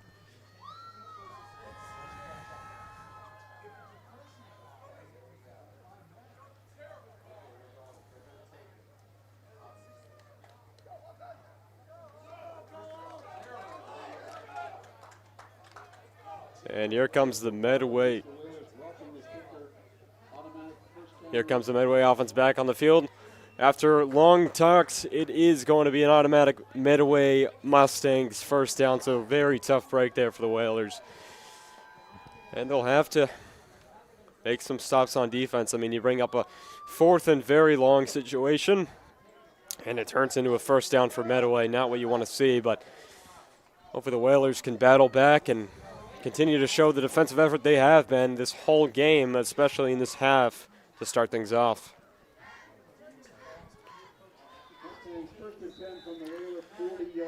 So just under 4 minutes left to go. Medway has now got the ball into Whaler territory after the penalty. So they'll start it at the 41-yard line as Keeney will try and once again spark something in this offense. He's going to take a high snap and hand it off. It's Catilli, and he'll bring it down to the 37-yard line for a little bit of a gain. About a 4-yard gain to start things off.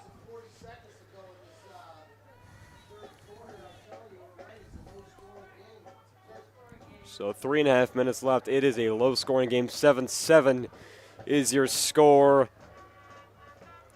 Both teams' defense have done a great job shutting down the opposing team's offense.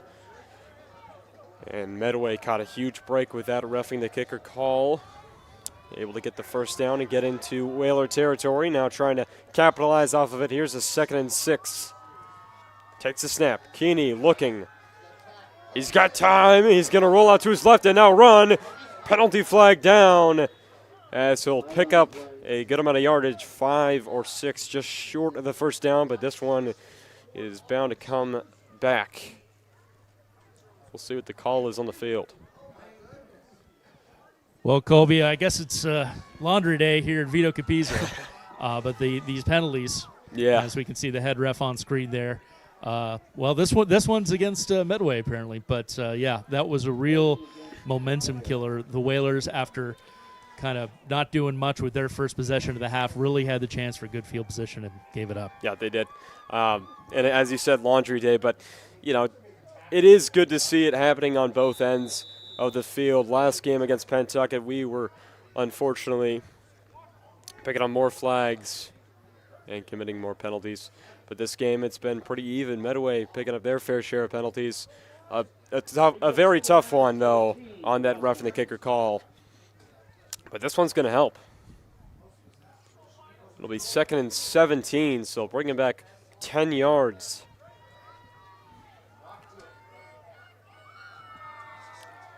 There comes Medway trying to battle back from these penalties. They've killed them all game. And it's going to be a screen pass. Nantucket all over it. Hanlon with a big tackle. He was ready for that one. Gets him back in the backfield. He saw that one from the jump. Try to get a screen pass right there to number 24, Doug Dwyer, but nothing going. Aaron Hanlon, a tackle for loss. All over it. So that'll bring down a 3rd and 20. Huge play here for the Medway Mustangs.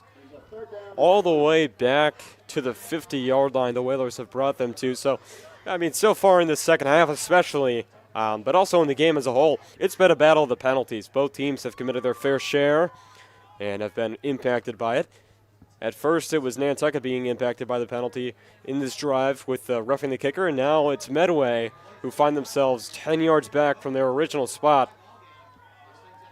So now it'll be Keeney dropping back in the pocket. This one's loose. He's going to have to make a quick play, and he does! Are you kidding me? What a play by Keeney. Had the snap, dropped it instead of hopping on the ball, made a risk, and he absolutely capitalized off of it, picked the ball up, and delivered a strike to number 10, Jack Heavner, the junior. We've heard his name a lot. He's been a key receiver for this Medway offense, but a tough break there for the Whalers. 3rd and 20, you get the ball on the ground, and, I mean, hats off to Keeney, big heads-up play, and hats off to Heavner as well. He was ready for that ball. He didn't give up on the play, so Medway takes advantage of a tough situation, and they are now just past the 30-yard line. Here comes the play action, and a great play again. Keegan Canty's all over it. Another big play. Keeney struggled to find his footing, and Canty was all over him. He's had a great game so far. Nothing going there. And Canty was ready for that one, so it'll be a loss of yardage to start this play. 2nd and 15, a loss of 5, so pretty massive loss there for the Medway Mustangs, but we'll see if Keeney can battle back and lead his offense to another first down, as he did last set of downs. So here's Keeney. He'll take a snap. Looking to his right. He'll fire it right to his receiver, Tikowski, and that'll be the end of the quarter. We'll be back right after this on the NSC on NCTV. Support for the NSC provided in part by Myrick O'Connell, attorney at law, providing legal services for Massachusetts residents for over a century. Learn more at myrickoconnell.com. NCTV and the Nantucket Sports Connection would like to thank our Nantucket business sponsors for their support of today's Whalers broadcast.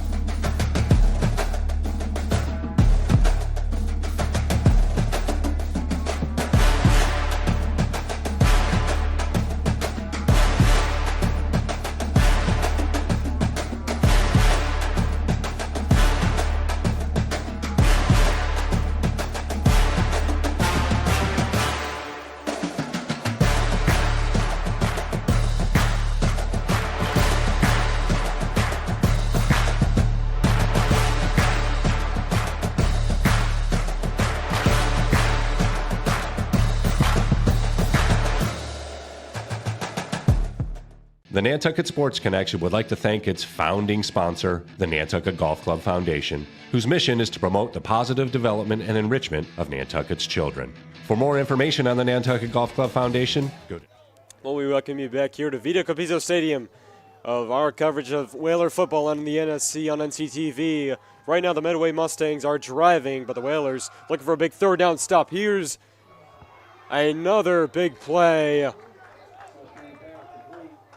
And it's Keeney once again using that arm and delivering a strike. That was again Doug Dwyer. We've also heard his name a lot. He's been a solid receiver that Keeney has certainly relied on in this one. Another big pickup for the Mustangs. And they have just continued to capitalize and make big plays on these third downs. The Whalers are putting them in tough situations, and they are just responding here on this drive. A very long drive. This one's lasted over 5 minutes. Here's a handoff. Catilli, he's going to try and find the end zone. He'll be just short. And a big hit there. He found room immediately.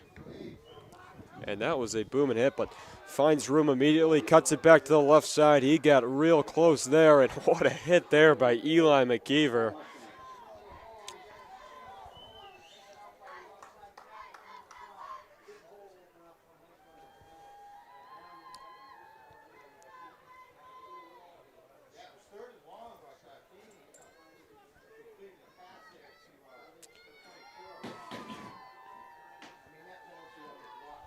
But now the Medway Mustangs are going to be just inside the 5-yard line. It'll be a goal-to-go situation once again. And this drive has been very, very successful so far for the Medway Mustangs. They've got everything going. Third down conversions, big plays. And Keeney's trying to cap it off with a touchdown. That was a tough play. Almost fumbled it. Now it's going to be a tough play for the Whalers. Great tackle there. And that was number 11, Aaron Hanlon. Once again, he is having himself a game on the defensive end. The pressure was there almost. He had to dive even just to hand that ball off to Catilli. But there was McKeever and Hanlon on the pressure. It was Hanlon making the big play to bring him down. Huge play there on a goal-to-go situation. And that is a loss of yards, bring up 2nd and 5, 2nd and goal to go, but 5 yards to the goal line for the Whalers.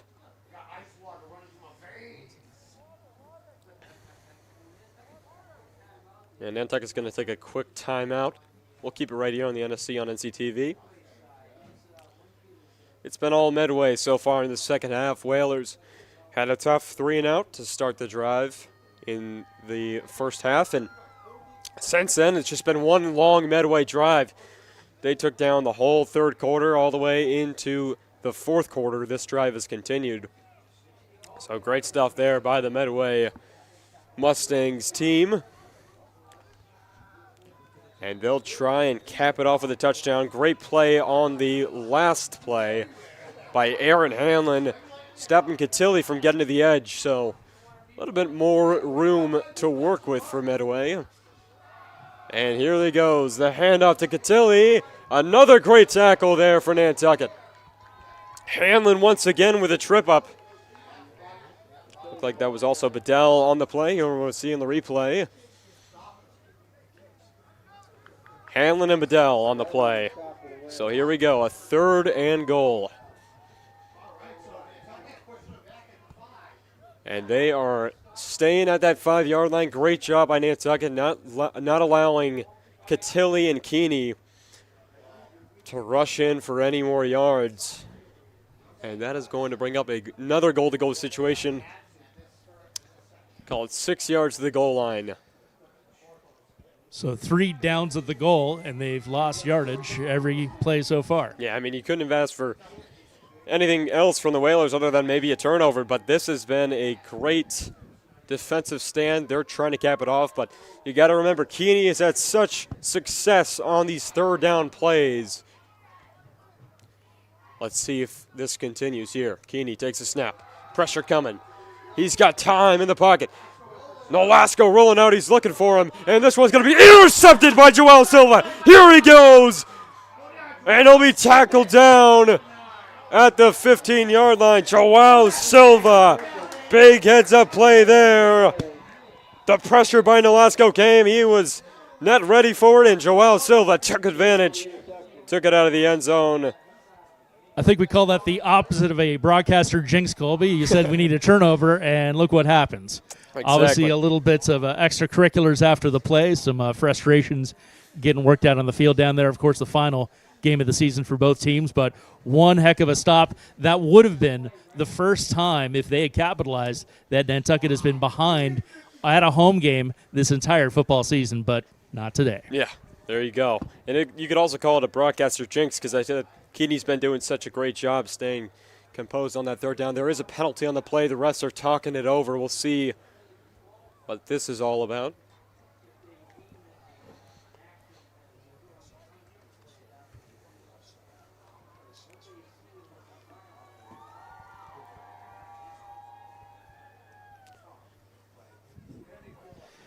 These referee meetings have been pretty extended so far in this one. Yeah, the stripes are a bit chatty tonight, but certainly it could be some personal fouls. It could be on both teams and be offsetting. We're going to find out shortly. It's not easy to have quick meetings in a game like this where the flags are just flying all over the place. And this one's looks like it's going to be on Medway. And it's going to be a personal foul, so that is a big break there for the Whalers. Once again, they're going to get some more yardage here to start off their 4th down drive, and this is a very important moment in the game. 9:22 remaining. And the Whalers take over.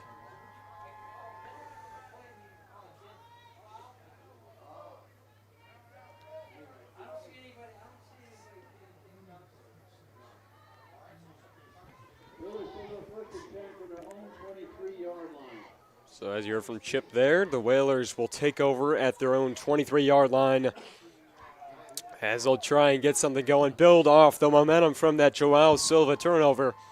Maybe get Silva involved on the offensive end as he's had such a great year at both wide receiver and cornerback. Certainly an athlete for the Whalers.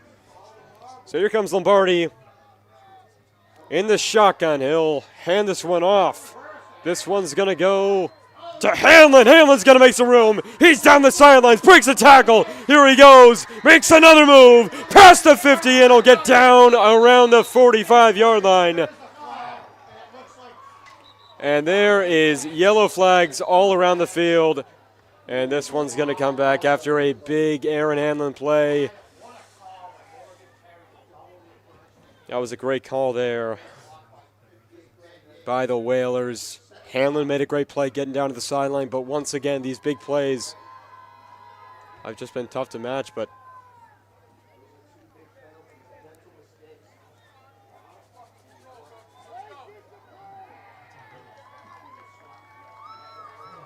and this one's going to be on Medway. So in a situation like that, you expect the foul to be on the Whalers.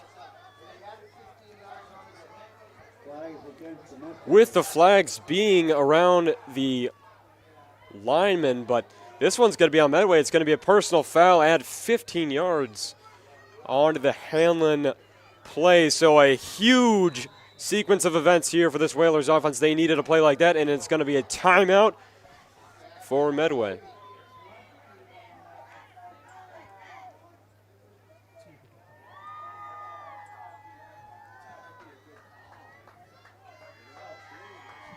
A lot of discussion here from the referees.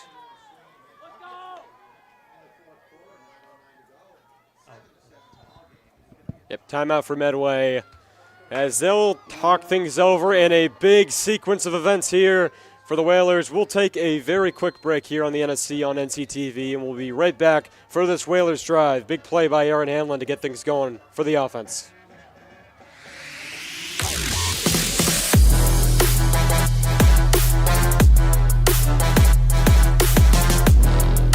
First hoop, Simpson gathers for Nantucket.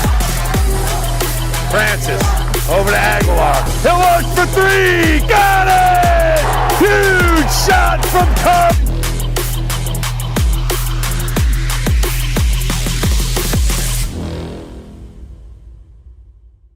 The Nantucket Booster Club is a vital link between our community and Whalers athletics. Volunteering for the Booster Club, it's a blast. More than money, we need members. We need to build our community bigger and better to help our student athletes prepare for the next chapter in their life. So we welcome you back here on the NSC on NCTV. The Whalers picking up some big plays. Aaron Hanlon on a motion run. Kicked it down the sidelines, got it all the way down to the 45. And now we're at the 30 because of a personal foul that happened. Looked like it was a Whalers penalty for a holding call that's been kind of a common theme here in the season, but ended up being a Medway penalty, so the Whalers will try and capitalize off of this, getting deeper into Medway territory. And with 9 minutes in the fourth quarter left, this is a big time for the Whalers to make something happen here. Brooke Lombardi, here comes Ken Jenkinson in the mix on the motion, and he'll get a few yards there on the first down carry.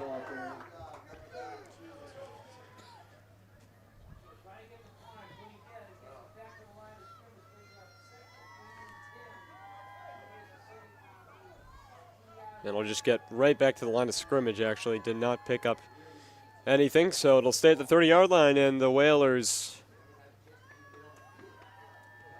are going to try and make something happen here on 2nd and long. Lombardi in the shotgun. Here comes Kenton Jenkinson, and here's Aaron Hanlon once again on the carry, and he'll pick up some solid yardage there on another motion run to the left side. We'll mark him down to the 25, so a 5-yard gain. That'll bring up 3rd and 5, so some yardage left to go here for the Whalers. Another big 3rd down, and they're going to need to convert on one of these. They've had a lot of opportunities, and only one conversion so far. It was the Tristan Grimes catch down the sidelines in the first half, and that was in a 2-minute drill, so didn't end up being much. This is a big one. Lombardi in the shotgun. He'll roll out to his right. This is where he's most effective. He's going to find a man. Touchdown! Aaron Hanlon once again. Aaron Hanlon gets things started in the drive and finishes it off with a big touchdown, in Lombardi delivering an absolutely beautiful ball. Rolling out to his right and finding his man. Couldn't have dropped it in better. The Lombardi-Hanlon connection is strong in the Whalers. Now with a 13-7 lead pending the Jake Clark extra point. And that is exactly what they needed, a great drive off a big goal line stand. I mean, you think about it from just 3 minutes ago. Medway in the red zone. Get a stop, get a score. And the extra point is no good. So a tough break for the Whalers there, but either way, a big drive for the Whalers. Aaron Hanlon with a huge set of plays. Lombardi getting things going, and the Whalers starting to roll. Keep it right here on the NSC on NCTV. This is the change maker here in his last game, actually, as a Whaler. Since, of course, Hanlon's one of, I think, a dozen seniors on this team who's graduating. But we were in danger of going into overtime, Colby. If you'll recall, since you were there at Fenway Park with me, this time last year, the last game of the season for the Whalers was the only game of the year we went into overtime. course, we got 7.5 minutes here for the Mustangs to do something with and try to force this game into extra innings. Yeah, and the Mustangs have done a great job responding back to the Whalers. You look at the first half, we get a touchdown. The Mustangs continue to, show that defensive pressure, and eventually it leads to a big touchdown play. And I think the Whalers did a great job of stopping them at that goal line situation, and now it's up to Keeney and the Medway offense to get things going and respond back to this Whalers drive. Jay Clark with a booming kick. And that'll be returned by Medway. Big stop there by Rashawn Ray. Agent Zero on the big tackle there, bringing back just past the 25-yard line down to the 27. So a big play on special teams by Rashawn Ray to limit any possibility of a return. Another senior that the Whalers will miss. Solid cornerback for the team, and they are going to be graduating a big, talented senior class, and it's going to be tough these next few years, but I do have a lot of confidence in this program, in this team, and the players coming up, but it is going to be tough to miss these seniors graduating this year. Here's a motion play, and nothing going. The Whalers roll all over that, and a flag on the play. We'll see what that's all about. Dakara Turner with a big tackle.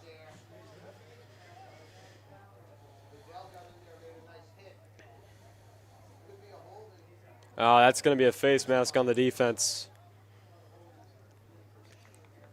That is not what you want to see. That's going to be a 15-yard penalty from the spot of the foul. I mean, that is another break for the Medway team. I mean, the penalties have been flying all game. Both teams have been committing them. As we said to start this game, these were two very, very similar teams, and it looks like they're also similar in the amount of penalties they commit. So something to note. The Whalers, tough break there. For the geezers out there, I'm getting flashbacks of, the 1991 Raiders watching this. Absolutely, a lot of flags flying. So the Whalers are going to have to try to respond to it, and the Medway Mustangs are going to try and capitalize off of it. So here's Keeney in the pocket. He's going to run, and he is brought down. No gain. A lot of Whalers on the play. It was Keegan Bedell originally getting there. And it looked like Canty, Yates, and Jenkinson also in on the play. We'll see it here. Yeah, Bedell just gets right in there. Turner gets in there. Nolasco gets in there. Big play for the Whalers. Second and 14 now for the Mustangs. This D-line has played some great football in this one. It's been fun to watch. Had a bit of a challenge against Pentucket, but this one they have answered back and are shutting down this clock Medway starting to work offense. against Medway here, too. Yeah. 6.5 minutes left, only 2 timeouts remaining. Yep, clock's ticking. This one's another low snap. It's been a bit of a problem here for Medway. Rolls out to his left. Keeney's going to look and throw. Did he make the catch? Pass is incomplete. Incomplete. Almost made a great catch there and a great throw, but it's going to be incomplete, and that'll be a 3rd and 14. Down at 14. Tough to see there, but seems like he did not hold on to the ball when he was going down. So it'll bring up a 3rd and long. Huge play for Medway here. Clock is ticking down, 6:20 remaining. And the Medway Mustangs are going to need something. 3rd and 14. Keeney's been, as I said, great in these 3rd and long moments. So 3rd and 14. Let's make some noise, Whaler fans. it's certainly not over for this Mustangs team. Keeney is going to try and make a big play here. Motion early, no call though. This one's a deep ball and almost caught, but the pressure was there for the Whalers. It was Joao Silva, Rashawn Ray, and Aaron Hanlon on the coverage. Keeney almost put it right in the spot that his receiver could catch. Aiden Tukowski just barely couldn't haul it in. On that coverage, Colby, I think I counted 3 Whalers around that rather lonely-looking Mustang there, trying his best to get that pretty decent throw from the quarterback. Yeah, I mean, it was a great throw, but it is so tough. Even in a situation like that where the ball's kind of in your hands, it's tough to make that play, avoiding all those defenders, Rashawn Ray, Aaron Hanlon, and Joel Silva on the coverage. Great play there.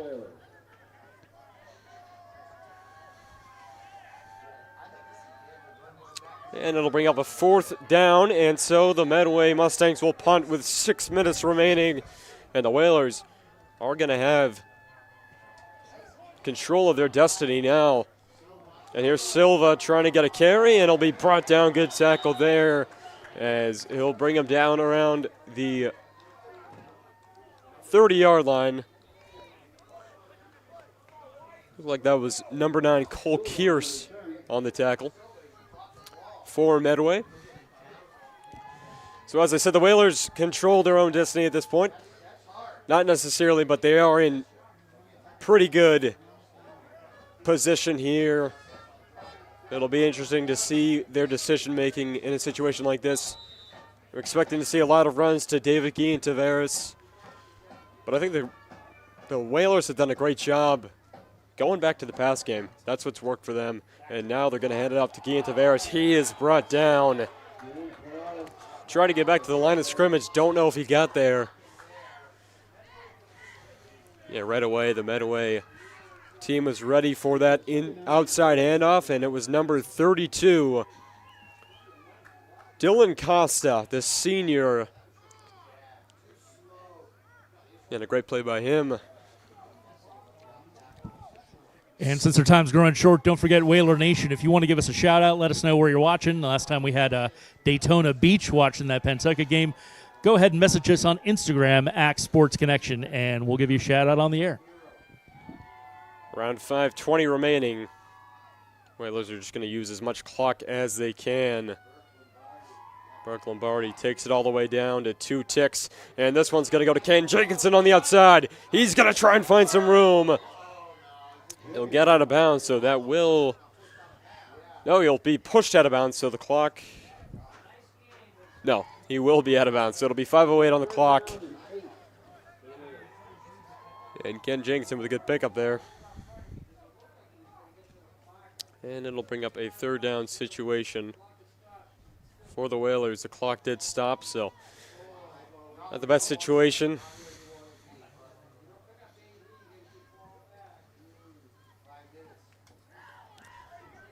Looks like Jenkinson set that a little bit early there, and he'll only pick up 4 after that loss of downs on the 1st down. So that'll bring up 3rd and 8 for the Whalers with the clock stopped. Interesting decision here. Do they throw it, or do they maybe take a check down to Gee and Tavares? We'll see what happens on this one. Burke Lombardi in the shotgun. Takes a snap. It's going to be to Hanlon. Hanlon's got to make something happen, and he can't get anything to go. Number 64, number 14 for the Medway Mustangs all over the play. They were ready for that one. And that will force the Whalers to punt it right back to Medway. This is a pretty thrilling game so far. A defensive masterclass by both teams. But nonetheless, a grudge match. So here comes the punt. Tristan Grimes will punt it back to Medway. They're going to take down as much clock as possible. They have it all the way down to the 4-minute and 20-second mark as they'll punt it away. That was a good kick. And that's going to take a Medway bounce all the way to the 50-yard line. So not quite what the Whalers wanted there, as Medway's going to have some good field positioning and a chance at a game-tying or game-winning drive with a little over 4 minutes to play, 4:12 on the clock here at Vito Capizzo Stadium. So this Medway team, they've had their opportunities. They've been dealing with some issues with some penalty calls, and they're going to try and make something happen here. This is their best field positioning of the game, so they'll certainly have a shot. Keeney has been the heart and soul of this offense. He's gotten everything going for this team, and he's going to try and continue to do just that. Here it comes, Catilli trying to find some room. He'll pick up about 2 yards there on the first down carry, and we've got an injured player on the field. That's number 5, the running back Catilli. So we'll take a quick break here on the NSC on NCTV and hope he's all right. He's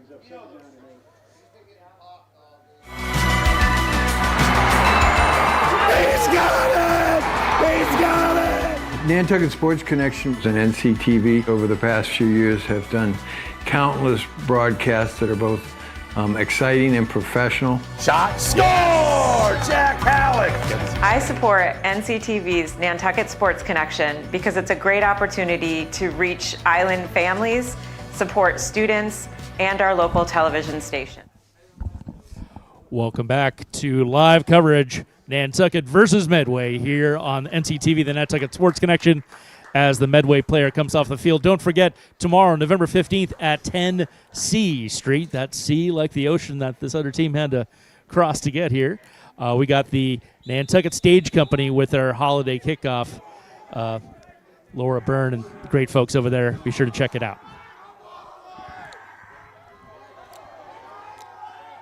So an injured player on the field. He was able to walk off. It was Chris Catilli. He's been making a big impact for this team, but now Medway is going to try and recover, and that is a great pass there. Once again, Doug Dwyer on the first down reception. And that connection between Keeney and Dwyer has been very impressive. The sophomore, Doug Dwyer, has been having himself a game. Just seems like that's the target each time. There needs to be a big play on either a second and long or a third down conversion. Keeney's guy is Dwyer. And so 3:20 left on the clock. Keeney, low snap, and it's 45. The ball's loose. Who's got it?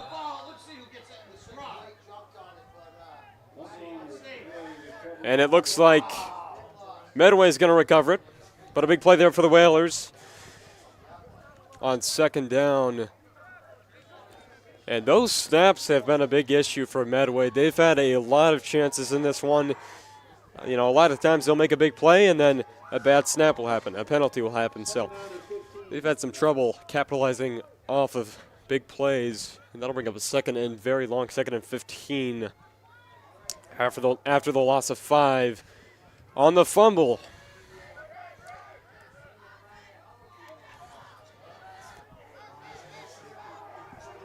So here comes Medway. Second and 15 for the Mustangs. At around the 47-yard line. Pressure coming. Deep ball. And it's Silva on the coverage, but a flag down. And that might be defensive holding. We'll see what the official call is. Silva and Ray were on the coverage against number 24, Doug Dwyer, double coverage. Yeah, if you check out the replay, I think they might be calling that a reach on the Whaler on the receiver for Medway. Look to be Charles.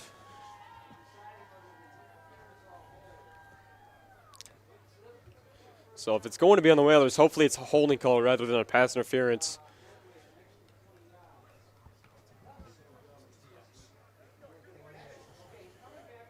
And it's going to be a pass interference, so an unfortunate break for the Whalers. Again, you'd much rather it be a holding call, then you only get 5 yards on the play rather than a hefty 15. So, not what the Whalers needed there. 2:26 remaining on the clock. And suddenly that miss by Clark of the PAT in the last touchdown could be crucial. That's a play you don't really think about while it's happening, but in a situation like this with Keeney's kicks being pretty strong, could be a dangerous situation. Here's the backup running back.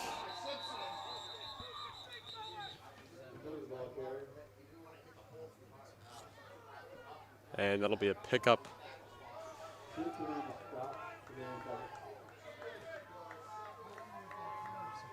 Solid pickup there for Medway. And there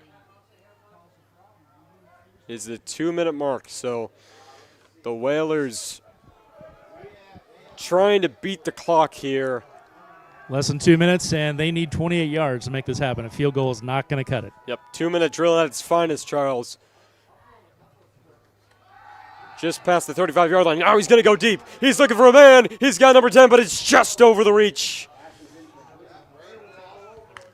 Looking for Jack Heavner. Heavner, also another receiver with a pretty big game so far. A couple of receptions for him, but couldn't haul that one in, just over the head of Heavner. Had the idea. Loving the sounds, by the way, of that pep band that Nantucket's got over there. If you can believe it, it's not just students. In fact, our own superintendent, Beth Hallett, is part of the band. Pretty good stuff there, Charles. They've done a great job all season. Hopefully they can help motivate these Whalers to get a good stop here. 3rd and 8. Another big third down in this game. It's been the story of Keeney. He's been able to get these third down conversions for his team. Can he do it in this one? Though we're definitely in 4th down territory here. Absolutely. So it'll take 2 stops for the Whalers, but this is a big play. The pressure comes! And then it'll be thrown out of bounds, and he'll take a big hit on that one. Yeah, check this replay. Quarterback, got a bit of a clock ring in there. That was number 44, Russell 44. Simpson on the play. He has been a huge part of this team all year, and tonight making a big And he's been impact. a beast in this game for sure. He has.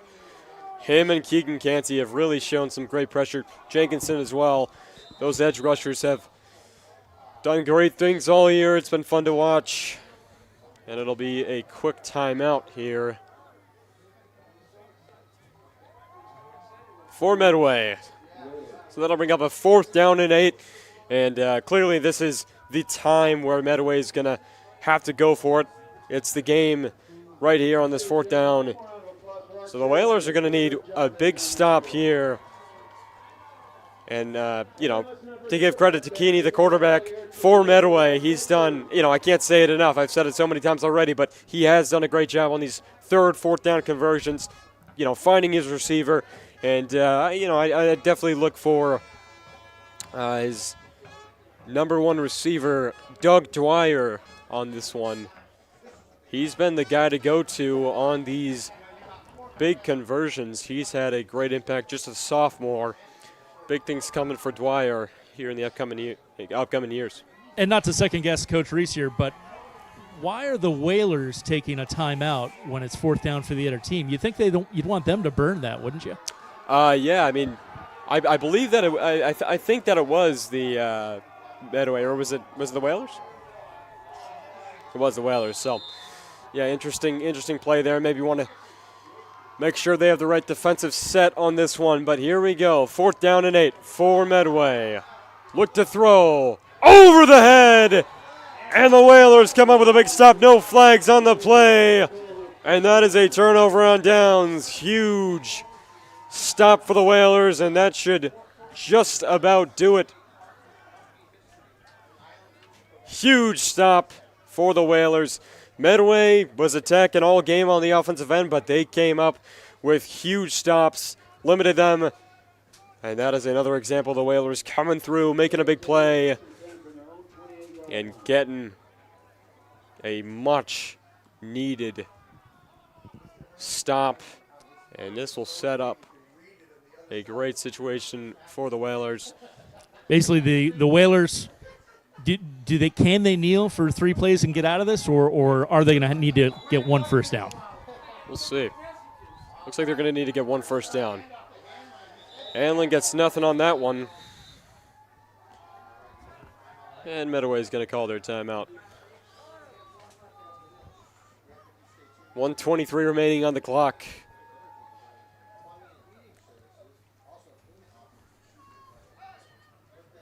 And I believe Medway has 1 more timeout after this.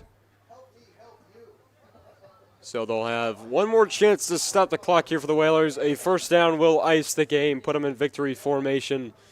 So not quite over yet, but in a great situation. Another great defensive stop. This Whalers defense has been very impressive.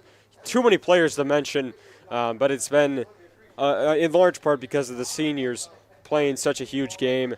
I mean, you look at some of these guys that are going to be graduating next year. Ben Yates with some huge pressure. Aaron Hanlon, Rashawn Ray, Jeremy Jenkinson, of course, another huge game for him. He's been awesome all year. It's going to be tough to see these guys graduating and not being able to play for the team next year, but it's been a great ride. They've had some great seasons, and it's been fun to watch their development as players. And so here we go, Burke Lombardi. They need one first down. Here comes the handoff. McKeever fighting for some extra yardage, and he'll be brought down for a short gain of about 3. That'll bring up a third and around 8 or 9 for the Whalers, and Medway will burn their final timeout. So a third down situation here for the Whalers. 1:15 remaining on the clock. And, I mean, this play, the clock's going to go down to a short time regardless of whether they get this first down or not. But this first down is huge because Medway's going to have a chance to either return a ball or make 1 or 2 plays down the field once they get this ball back. So huge third down here. It'll be interesting to see what they do. You got to think they're going to run the ball, but it'll be interesting to see who gets the ball. David Guillen-Tavares, Eli McKeever, Aaron Hanlon, Ken Jenkinson, a lot of options. They need to be burning that clock either way. Exactly. So it needs to be a short, confident pass from Burke Lombardi or need to keep it on the ground. I think they're going to keep it on the ground, Charles. Well, judging by the coaching staff for our kind visitors from Medway, we do wish them luck on their trip back, however the result of this game turns out. The visiting coaches up here in the booth with us have dipped out, so they think that the fate's sealed here. They do. And hopefully they're right. Here comes McKeever. Great call there. He breaks the tackle and gets the first down. Huge play by McKeever to ice the game. And that's going to do it, folks. You look at the replay. Could have got him down there. He breaks one. Then he gets the outside. Pushes forward for that first down yardage. Eli McKeever has made a huge impact all game. First starting with that 66-yard touchdown. Some big runs, and now the game-sealing run to the outside. And that will do it. The clock will run. And now they can set up into victory formation. A great home stand by the Whalers in their final game. You know, this was a consolation game, both teams out of the playoffs, but it really felt like a big game for the Whalers in the final game that a lot of these seniors will play, the final game of the season. It was a huge win, and the Whalers seal the deal against a tough Medway team. That'll do it. And a great moment for these seniors in their final game, showing up, beating a tough Medway team, and holding on. This was a hard-fought victory that the Whalers earned. 13-7 the final score. The Whalers beat Medway at home in their final game. And what an emotional moment, Colby, for this team. From going 4-8, and worse than that, I don't even want to think about. That's 2 seasons before that. One of those seasons, my first one on the island, I think we had 1 win the whole damn year. I think you're so right. to go from that to 9-1, we can call it officially, folks. Whalers, your league champions for the Atlantic Division, Cape and Islands League. 12 graduating seniors, a heck of a lot of heart and commitment. They got really beat up on that Pentucket game. They could have come into this and felt deflated. Instead, they showed up, and they put those points on the board for the win. And that's been the story of this team all throughout their high school careers regarding the senior class. Starting off with a team and a program that was kind of in a tough situation, as you said, just a few wins in your first year on Nantucket. But now looking at this team, they've battled back. They've gotten better each and every year, going from a 1-win team maybe 3 years ago to now being an 8-0 regular season team, a 9-1 total season team.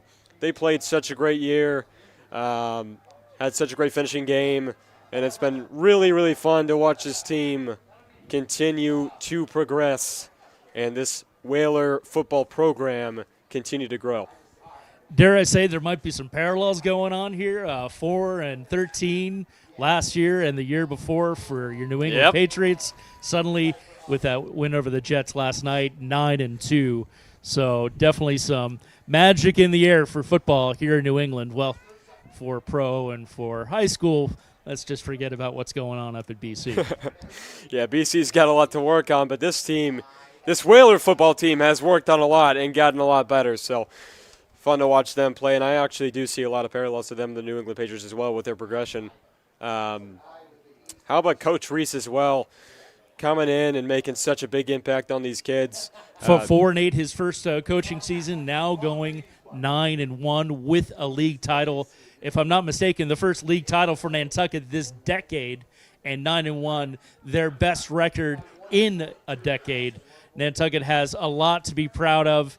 Yeah, you want to be one game better than 9-1, but still a heck of an effort from these guys. And remember, a lot of these players, the Jenkinsons, Aaron Hanlon, are already state champions from that 2024 lacrosse team.